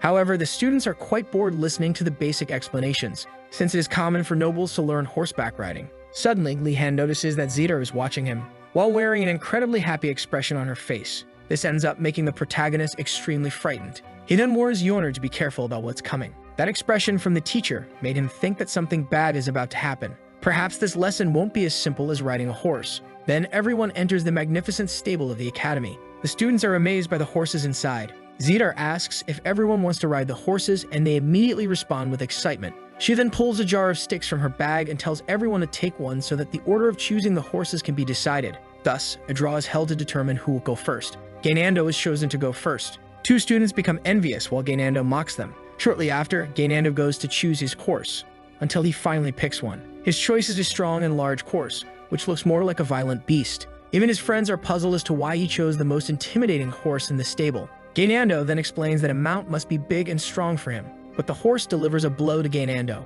A blow so strong that it throws him backward, even knocking him to the ground while he spits blood. Yoner asks if he's okay, but he can't even respond. After that, one of the students mocks him, saying it served him right for choosing an aggressive horse. The student then chooses his own horse, stating that a horse should be gentle to be chosen. But the horse begins to smile, and then it starts furiously biting the student's head. The student even asks for help, but the Tiger Tower student next to him mocks him. But at that moment, his horse also starts attacking him. It is then that the students finally realize that these horses are not friendly. Seeing this, the protagonist wonders what is going on. The horses begin to become restless, showing themselves to be extremely aggressive, thus scaring the students inside the stable. Loud laughter is heard amidst all of this. It was Zeta laughing at the students' predicament. She then tells them what their first task will be. They must all first become friends with the horses. Her words displease everyone, but she says the horses will become friendly when the students treat them with affection and care. Therefore, the main objective for everyone will be to become friends with their horses. Lee-han notices that the horses are not ordinary, and thus it may not be an easy task. While he considers choosing the horse that looks the easiest, the teacher approaches him and asks him to follow her. With not many options, he agrees to follow her. She then leads him to one of the stable's stalls. When they arrive, he is amazed by what he finds: a beautiful and majestic silver horse. Zigar says she doesn't want to give such a prestigious student a common horse like the others. This makes some students praise and envy him for having such a good opportunity. But Zeta says things aren't as they think. According to her, the horse is the most aggressive, despite being the most beautiful, and that it may even be easier to tame a monster than that horse. Lee-han then asks if there is a reward for taming it, but his words are completely ignored by her. Meanwhile, at Yurigom's cabin, he is opening his door for an unexpected visitor. To his dismay, his aunt had come to visit him. With a smile on her face, she complains about her nephew not greeting her with a hello, but Urigulm doesn't feel comfortable at all with the situation. She then enters the house without even being invited. Immediately, Urigulm glares at the protagonist. Lee-Han explains that he was practically forced to bring her there. Inside the house, Zidar starts making various complaints about Urigulm's home. She even complains about him not having found someone to live with, but he desperately tries to change the subject, saying the protagonist is hungry. With no other options, Lee-Han just accepts it and says he is hungry to the teacher. And so she shifts her focus. She then proposes to cook an Easter delicacy for the protagonist. Urigulm even tries to say that he doesn't like the food, but quickly regrets it. Shortly after, Urigulm is complaining about his worst fear becoming a reality. He changes the subject to ask the protagonist what he has been doing in recent days, but suddenly, something on the protagonist's clothing catches his attention. A mysterious object is sticking out from his chest. Then Lee-Han grabs the item on his chest. It's the staff that the forest spirit had given him. Urigulm is impressed, saying he feels spiritual magic emanating from the staff. He then asks where the protagonist obtained the staff. Now Lee-Han has to explain everything that happened that day. Lee-Han explains that a series of coincidences happened that day. Immediately, the two teachers realize that he was trying to escape the academy on that day. Urigulm then asks if the forest spirit gave him a riddle and how the protagonist figured out the answer. After all, that spirit is quite famous within the school, and is known for being both irritating and cunning. Upon hearing this, Lee-Han asks Urigulm if it's possible that the staff has some hidden power. Urigulm's previous words made him suspicious that there might be a hidden power he is unaware of. With this, he begins to imagine having incredible powers within the staff. Meanwhile, the teacher finishes cooking and serves the protagonist. Shortly after, she confirms the question he asked earlier. This makes him even more excited, only to immediately say that the staff is good for farming. Lee-Han's expectations are shattered at that moment. Urigulm even adds that since it comes from nature spirits, the staff is excellent for work related to nature, and that it's perfect for him as he wants to start a garden. Zidar becomes curious about Lee-Han wanting to start a plantation. Shortly after, she offers to help him with his garden. She then asks him to come to her after he finishes eating. Time passes, and we move outside the cabin. The two are in front of Urigulm's garden, with Zidar helping the protagonist start his plantation. The two talk more about gardening. A very pleasant atmosphere surrounds the protagonist, and so he continues planting, until Zidar calls him over, and suddenly the plant he had just planted begins to glow. Something mysterious happened to that plant without the protagonist knowing. Later, in the Dragon Tower, the nobles are complaining about the hunger they are experiencing, until a glowing figure appears before them. It's Lee-Han arriving with a basket in his hand, a basket full of delicious food. The nobles get excited to see that once again the Great Wardeness has brought food to the dormitory. Then we are shown that before this, the teacher prepared a basket full of food for the protagonist. Now the nobles are sucking up to the protagonist, wanting food from him. Just like baby birds waiting for food from their mother, Lee-Han then responds to them all. He says he will prepare soup for everyone. So he starts preparing the meal for the nobles, while the nobles watch him cook. Yona is also in the background, observing the protagonist. She even compares him to an alchemist at work. He continues to prepare his soup until he is satisfied with the taste. He then tells everyone to bring their bowls to eat, and so everyone happily eats the soup prepared by the protagonist. But suddenly, one of the students calls out to him. This boy wants a favor from Lee-Han. Shortly after, the protagonist is in the hallway knocking on one of the doors. It is the princess's room. She then goes to the door and answers the protagonist. Lee-Han says he has prepared a meal for her, but she doesn't believe him at first. Then Lee-Han says he has already cooked for all the other students, and now it's her turn to eat. So he insists that she try it. She then takes a small spoonful to taste. To her surprise, the food is excellent. It even makes her feel like she's in paradise. Lee-Han notices that she was so hungry that she didn't even wait for him to leave before trying the food. After that, she thanks him for the meal and says that she will repay him eventually. Shortly after, Lee-Han returns to the lounge of the tower. There, the boy who had asked him for a favor is waiting. The boy and another girl thank the protagonist for going to the princess and giving her food. He even asked the protagonist to do it more often, while promising to pay double for the favors. His proposal excites the protagonist, making him accept right away. After that, Lee-Han notices how worried they were about the princess, and realizes how important the royal family is in the empire. Back in Greg Sangrando's class, Greg seems uneasy with the presence of that peculiar boy. In his contract with the school, he has no obligation to retain or gather students for his class.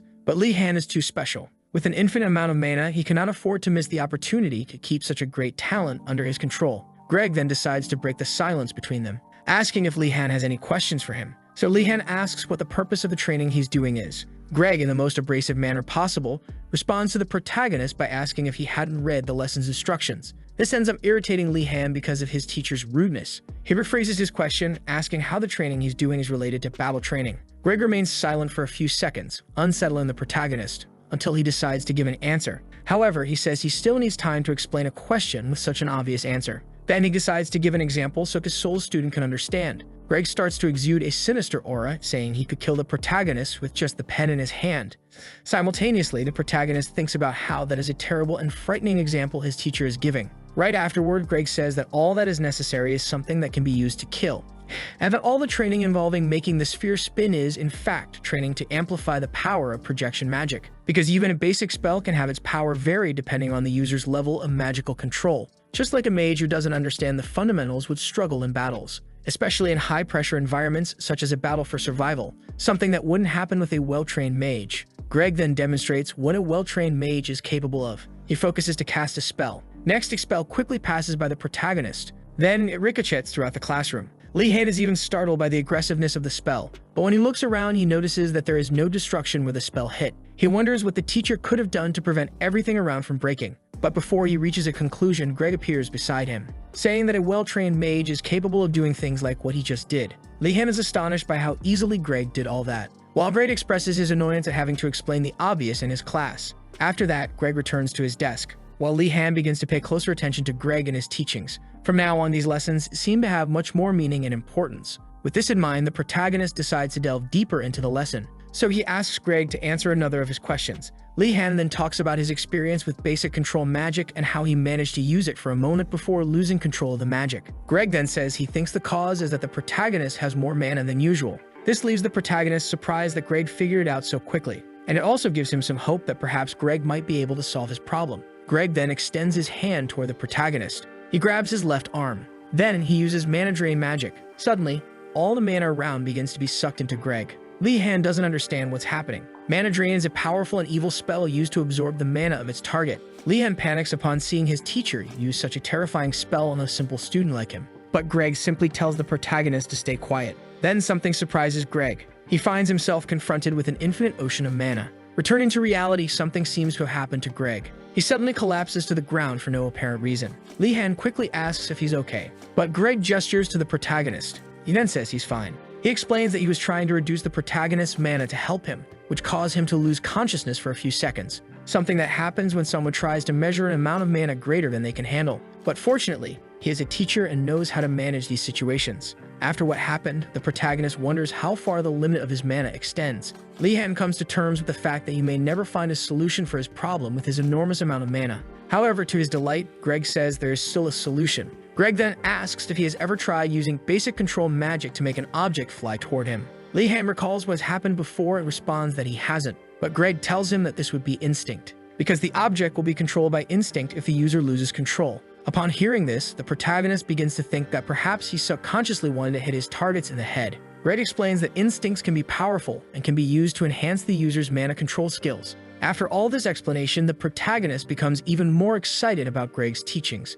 Greg grabs another orb and asks if the protagonist is ready, but Li Han is confused as orbs begin to spin around him. Greg then says he will aim all those orbs at the protagonist's face and that he should use magic to defend himself. Li Han starts to panic at the situation, but Greg doesn't listen and quickly throws an orb in his direction. Thus begins another hellish training session at the school, where all the teachers are insane. At the end of the training with Greg, Li Han is kneeling on the ground, with Greg telling the protagonist that he has just gained more knowledge about mana control, while Li Han bitterly regrets ever putting any trust in having a good lesson at this infernal school. Greg then extends his hand to the protagonist, and says he doesn't need any gratitude from him as he learned on his own. Li Han tries to be polite and refrains from cursing the teacher for almost killing him. Greg then picks up another ball, but this time he says it's a regular iron ball. He then asks the protagonist to use his basic control magic on the ball. Li Han is confused, but he quickly grabs his wand to cast the spell. He uses control magic on the ball. Greg instructs him to move the ball as he commands. He then tells Li Han to perform various movements with the ball.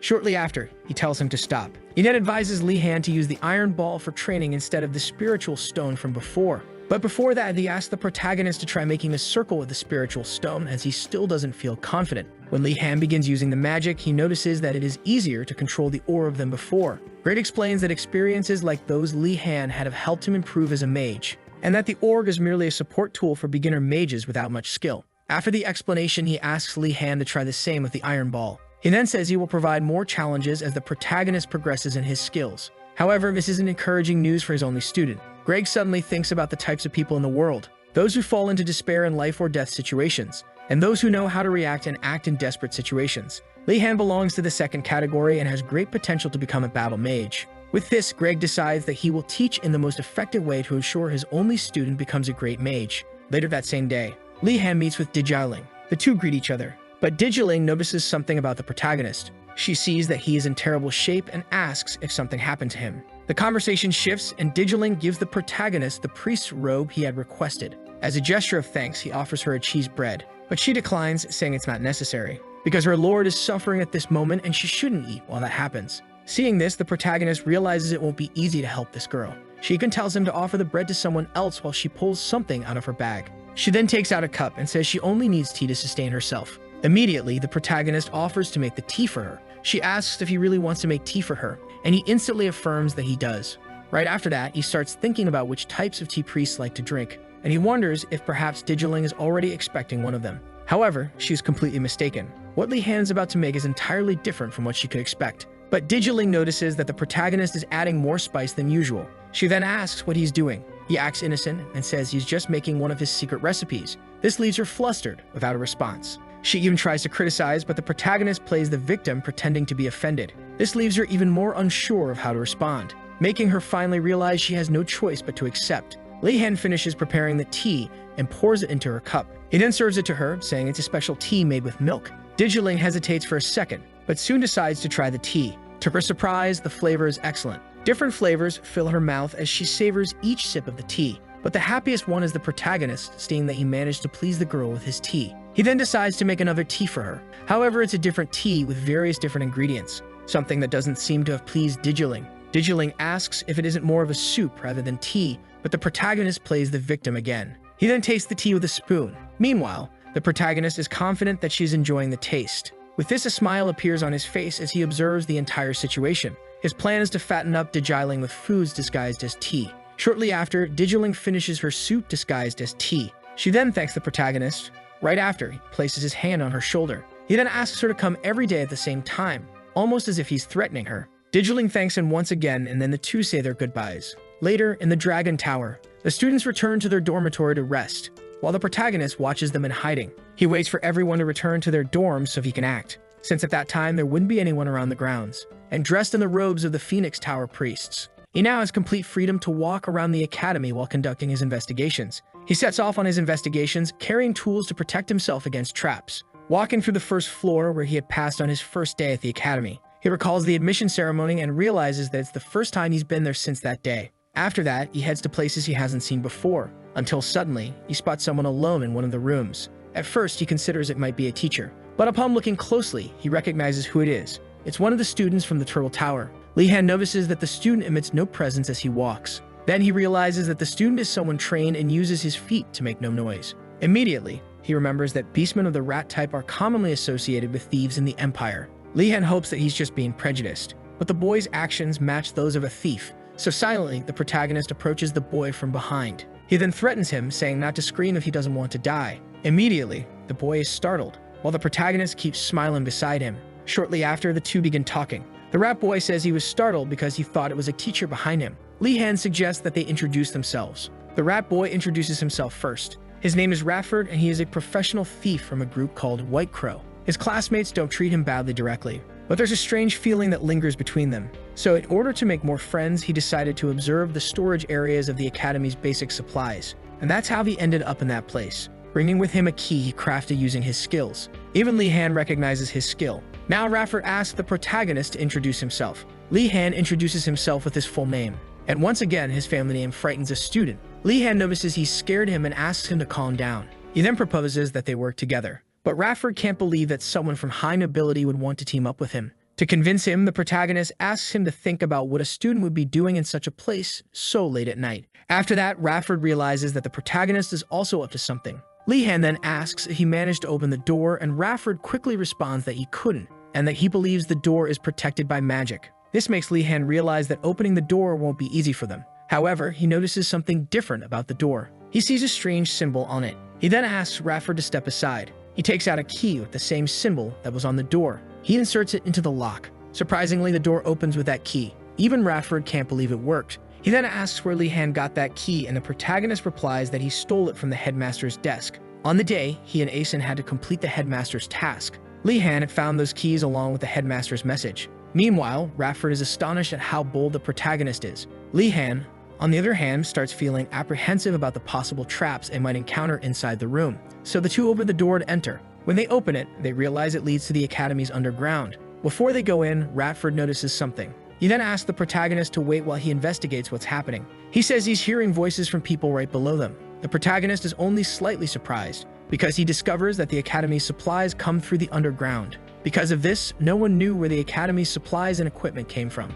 This makes him even more excited to explore that place. So they proceed to descend into the underground, in search of discovering more about the academy. Shortly after, Radford comments on how dark the environment is even though they haven't descended very far. He decides to use magic to light the place, but immediately, the protagonist stops him from using it. He then warns him, saying that the entire place was designed by the headmaster and that they need to be cautious. Radford realizes he almost made a mistake and apologizes. After that, he starts thinking about how the protagonist knows how to handle such dangerous situations. But something bothers him. He remembers the rumors about the Imperial family suffering at his hands, and even rumors about him managing to defeat the incredible Thunderbird. He then begins to believe the rumors he has heard. Meanwhile, the protagonist urges him to hurry, so the two resume their exploration of the place. They realize that the entire area is a large warehouse for supplies. Li-Han tells them to proceed carefully. Suddenly, all the lanterns light up mysteriously, forcing Li-Han to hide again. It is then that someone begins to approach. Li-Han notices that someone is coming. A hooded figure enters the area, checking the supplies inside the warehouse, while the protagonist and Radford observe. Li-Han tells Radford to stay quiet, but suddenly the figure appears behind them, asking who he is. Immediately, the protagonist is shocked, but he quickly calms down and tries to think of a way to escape. However, upon looking at the person in front of him, he notices that the person's face is completely bandaged. With this, he suspects it's someone who lost their sight and now has heightened senses. But even so, they made no sound to be detected, nor could they have been found by scent in a place filled with products and foods with various odors. Thus, the protagonist becomes even more confused, wondering how they were found. From the perspective of the mysterious figure, we see that he perceives things differently from normal. What he sees is the mana of the beings around him, and when he looks at the protagonist, he also sees a vast, endless ocean, which nearly causes him to collapse just like what happened with Greg. After that, he assumes that the enormous amount of mana must belong to the headmaster and apologizes for his behavior. He then says he will return to his work. Even Li-Han can't believe what just happened. He considers that he may have been mistaken for the headmaster. He also believes he was detected through his mana based on what the guard had said earlier. But soon after, he tells them to keep moving, while lamenting that he can't take anything as everything is checked by the guards. They then continue to search for the source of the items. Suddenly, Radford hears something. He then runs in the direction of the sound and tells the protagonist to follow him. So the two run toward the sound, with Radford leading the way. Li-Han even praises Radford's skills, but he asks why Radford is speaking so formally with him, until he says they've reached the place. The two stop running. However, what they see is a dead end. Radford insists he's sure they're in the right place. Li-Han then notices something on the wall. There's a peculiar block sticking out of it. Since Radford only steals in villages, he wouldn't know about this. Unlike the protagonist who grew up reading various stories from that world. Thus, he notices the block and pushes it like a button. Immediately, the dead end starts to open like a gate. Radford is surprised while the protagonist celebrates that it worked. It is revealed that there is a massive passageway in that place. Seeing this, Radford thinks it might be a way out of the academy. He then wonders if the protagonist already knew about all this. Li-Han gives a slight smile. He then celebrates finally finding the academy's exit. He recalls the struggle he went through to find a way out. Feeling emotional about everything, he tells Radford to get out of the academy with him. At the end of the tunnel, they see carriages. Workers are loading materials and supplies. In Einrumvar, there are rules that all workers must follow. They must never speak about what they see inside the academy and must never question orders. Therefore, they will never say anything if they see students in that passage. Li-Han and Radford even wonder why the workers show no interest in them. But this only makes the protagonist feel even more relieved knowing he doesn't have to worry about being reported. Li-Han then approaches one of the workers to ask a question. He asks if he could ride the carriage to leave, and the worker says yes, even telling him to hop on. Thus, the two leave the academy inside the workers' carriages. Li-Han is delighted that everything is going smoothly, but Radford annoys him with his idolization. After that, the protagonist notices that the journey is very quiet with no one saying anything. He believes this is due to the obligations and rules the workers must follow. After all, Einruvard is the symbol of mages within the Empire. Many important items enter and leave the academy, and perhaps this makes the workers even more anxious and concerned about their jobs. But suddenly, the carriage stops. Li-Han looks to see why they stopped. He then sees someone he did not want to encounter, a familiar figure who shouldn't be there. It is Professor Garcia. She is there talking with the workers. He concludes that she isn't there because of him. Meanwhile, Rafford starts to panic at the professor's presence. However, the protagonist calms him down, saying they haven't been noticed yet. He then tells them both to just observe the situation. His thoughts turn to the professor, trying to figure out why she's there. Simultaneously, Garcia is opening a box she received from the workers. The reason she's there is that the headmaster asked her to inspect the artifacts being transported out of the academy. But her biggest problem is something else. The workers are terrified of her presence, even though she tries to smile at them. Suddenly, something catches the attention of one of the workers. He draws his sword and warns everyone to prepare for battle. Garcia thinks they intend to fight her, but the worker says he heard the sound of the Vanguard alarm. It's an emergency situation. Meanwhile, elsewhere, workers confront two hooded figures and ask for their identities. The two claim to be passing merchants, but the worker doesn't believe them. He then says he knows they are hiding weapons behind their backs. Thus, their disguises are exposed. The two reveal themselves as thieves while praising the workers' skills. Everyone draws their weapons for battle. They assume battle positions.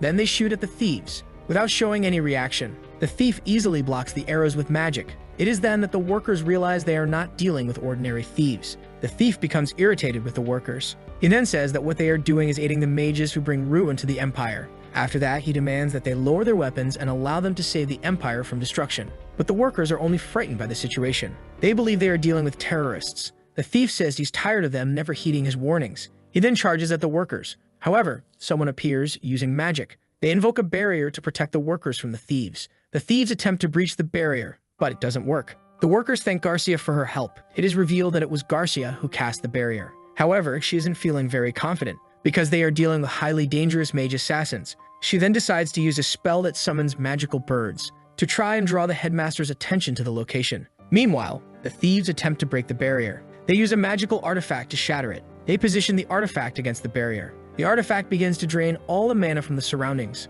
thus sucking the entire barrier into itself. Garcia is alarmed by what is happening. She feels all of her mana being pulled into the artifact. Confronted with the situation, she responds that magic isn't omnipotent. She explains that they are dealing with a rare object capable of absorbing mana from the environment. One of the workers asks what that object is. Garcia replies that it's an ancient relic, a very rare type of treasure that is only found in ancient ruins and dungeons. Now the biggest question is how those thieves possess such a rare object. Garcia is at a loss for what to do as her mana continues to be drained. Then from behind her, someone attacks. One of the thieves strikes her, claiming they are delivering divine punishment against the mages. With nothing she can do, Garcia can only watch as death approaches. But suddenly, something hits the thief's head. A strong blow knocks him out instantly. Garcia and the worker are left confused. They have no idea what happened to the thief. It is then that we see someone standing near the thief's body. It's the protagonist using his invisibility artifact. We go back to 10 minutes earlier. Li-Han and Rafford observe the thieves from a distance. Li-Han tells Rafford to hide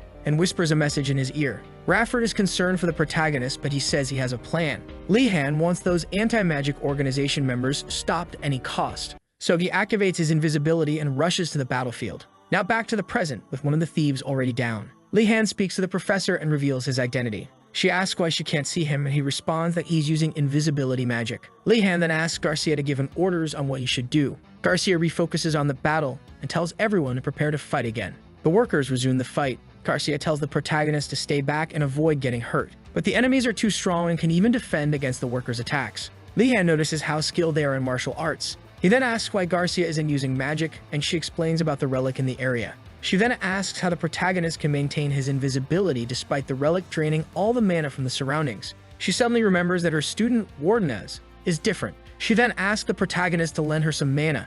He extends his hand to her, transferring his mana through their touch. This allows Garcia to finally use mana.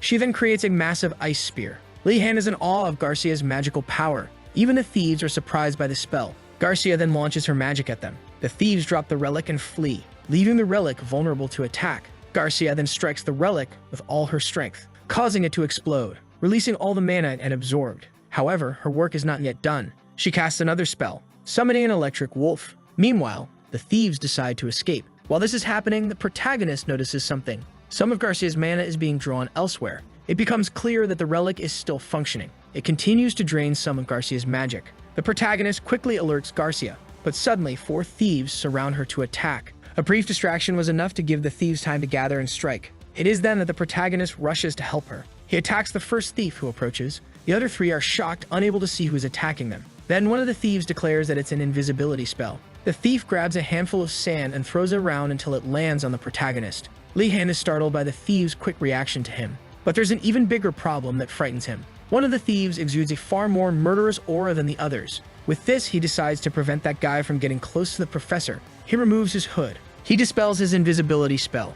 The thieves are surprised that everything that happened was caused by a student. They then threaten, saying they will teach the protagonist a lesson. But the protagonist simply starts running in the opposite direction. He says he's not foolish enough to face trained thieves and heads toward the relic. The thieves give chase, but he quickly activates his invisibility spell again. The leader of the thieves says he'll handle the protagonist alone and instructs the others to go fight the professor. As Li Han observes, still running toward the relic, he pulls out an iron ball from inside his clothes. He then uses his magic to move objects and begins attacking the thieves who were following him. The thieves start to feel fear, realizing that the boy they thought was weak is no easy opponent. As a result, they decide to stop underestimating the protagonist. However, on the other hand, the protagonist shows signs of exhaustion from constantly using his control magic. Yet he cannot afford to lose focus in this fight. He starts overthinking what he should do, which ends up causing him mental strain. Drops of blood begin to fall to the ground, as his nose bleeds uncontrollably. At this moment, the protagonist faces a serious problem, but due to his situation, he still needs to keep running. He wonders if the bleeding is from a lack of mana, but he concludes that isn't the case as his magic is still working. He then considers that he may have overexerted his mind. However, because of the situation, he cannot stop. After all, the relic has been reactivated. He resumes attacking the thieves with the iron balls. He sends an iron ball toward each of the thieves chasing him. But when the ball is about to hit the leader of the thieves, he splits the iron ball in half with ease. After that, he smells blood in the air. He instructs all the thieves to follow the scent of blood. And so the thieves begin to close in on the protagonist. With few options left, Li Han decides to grab the sword from one of the fallen thieves on the ground. He then charges at the thieves. He slashes one of the nearby thieves. The leader notices that the protagonist has switched to using a sword instead of his staff. He quickly orders one of the thieves to spread a glowing powder around the relic. The thief starts scattering the powder everywhere, nearly hitting the protagonist. Li Han notices that his blood became visible after being hit by the thief's powder. Now Li Han is forced to abandon the idea of destroying the relic, until an idea pops into his mind. Meanwhile, the thieves begin to notice a trail of blood left by the protagonist. The leader tells everyone to be cautious. In the midst of their conversation, he notices something unusual. He then warns everyone that the scent of blood is mixed. He tells them to stay calm and proceed with caution. At that moment, one of his comrades is attacked from behind. Another one is knocked to the ground. The leader of the thieves starts to admire the protagonist's skills even more, because despite being pressured by them, Li Han still managed to come up with the idea of hiding among the fallen to mask his scent. The leader then begins to remove his mask while still addressing the protagonist. He then grabs one of the swords from his fallen comrades on the ground. It is then that he introduces himself as Garaxe. He says he will take Li Han seriously from now on. He then tells Li Han not to think he has completely hidden himself from him. He charges toward the protagonist and crosses swords with him. Li Han is frightened, unsure how he was found. The leader of the thieves then says that the protagonist breathes too loudly. He adds that there's no way he can escape him now. He then prepares to end the confrontation, and so he invokes his magic. A series of magical blades appear around him. Immediately, the blades rush toward the protagonist, but fortunately, he dodges the attack. He continues to move backward, because the attacks are relentless. Each strike is extremely powerful. Li Han begins to assess the enemy's abilities, and how he's being pressured even while invisible. However, the enemy doesn't let up. He enchants his blade to strike with full force against the protagonist. With extreme difficulty, Li Han tries to defend himself, but the attack is too much even for him. He is knocked to the ground. An overwhelming terror takes hold of him. His enemy is already at the level of using aura in his attacks. The leader of the thieves says he can hear the protagonist's fear as he breathes. He then points his sword at Li Han's neck, and finishes by saying he's curious to see what expression he's making at that moment. But Li Han is determined not to die like this. He remembers Arlong's teachings about aura. He recalls Arlong telling him that a swordsman needs to be well-trained to use aura.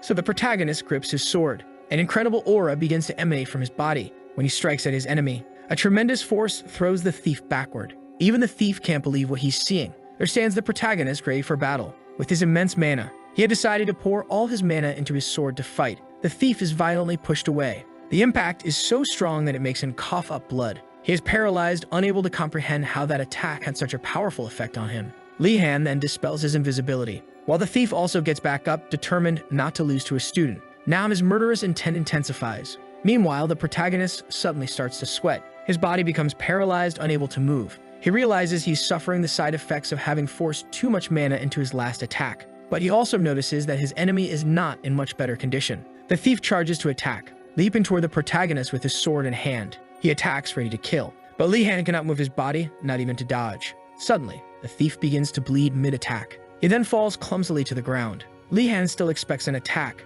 but seeing the enemy lying on the ground bleeding from his mouth, he finally realizes he is safe. Li-Han wonders if it was his previous attack that made him fall, but he quickly collapses to the ground, relieved to have survived the assault. Then his concern turns to his professor. At that moment, Garcia runs toward him, shouting his name. Garcia asks if he's okay. While he thinks about how she survived all those thieves surrounding her, he looks around at all the defeated enemies on the ground, and he realizes he never needed to worry about her. Perhaps everything could have been resolved by her alone. Garcia tells the protagonist to relax, because the major reinforcements have finally arrived. So the video ends here. If you don't want to miss the next part, activate the notification bell, and see you next time on Tob's channel.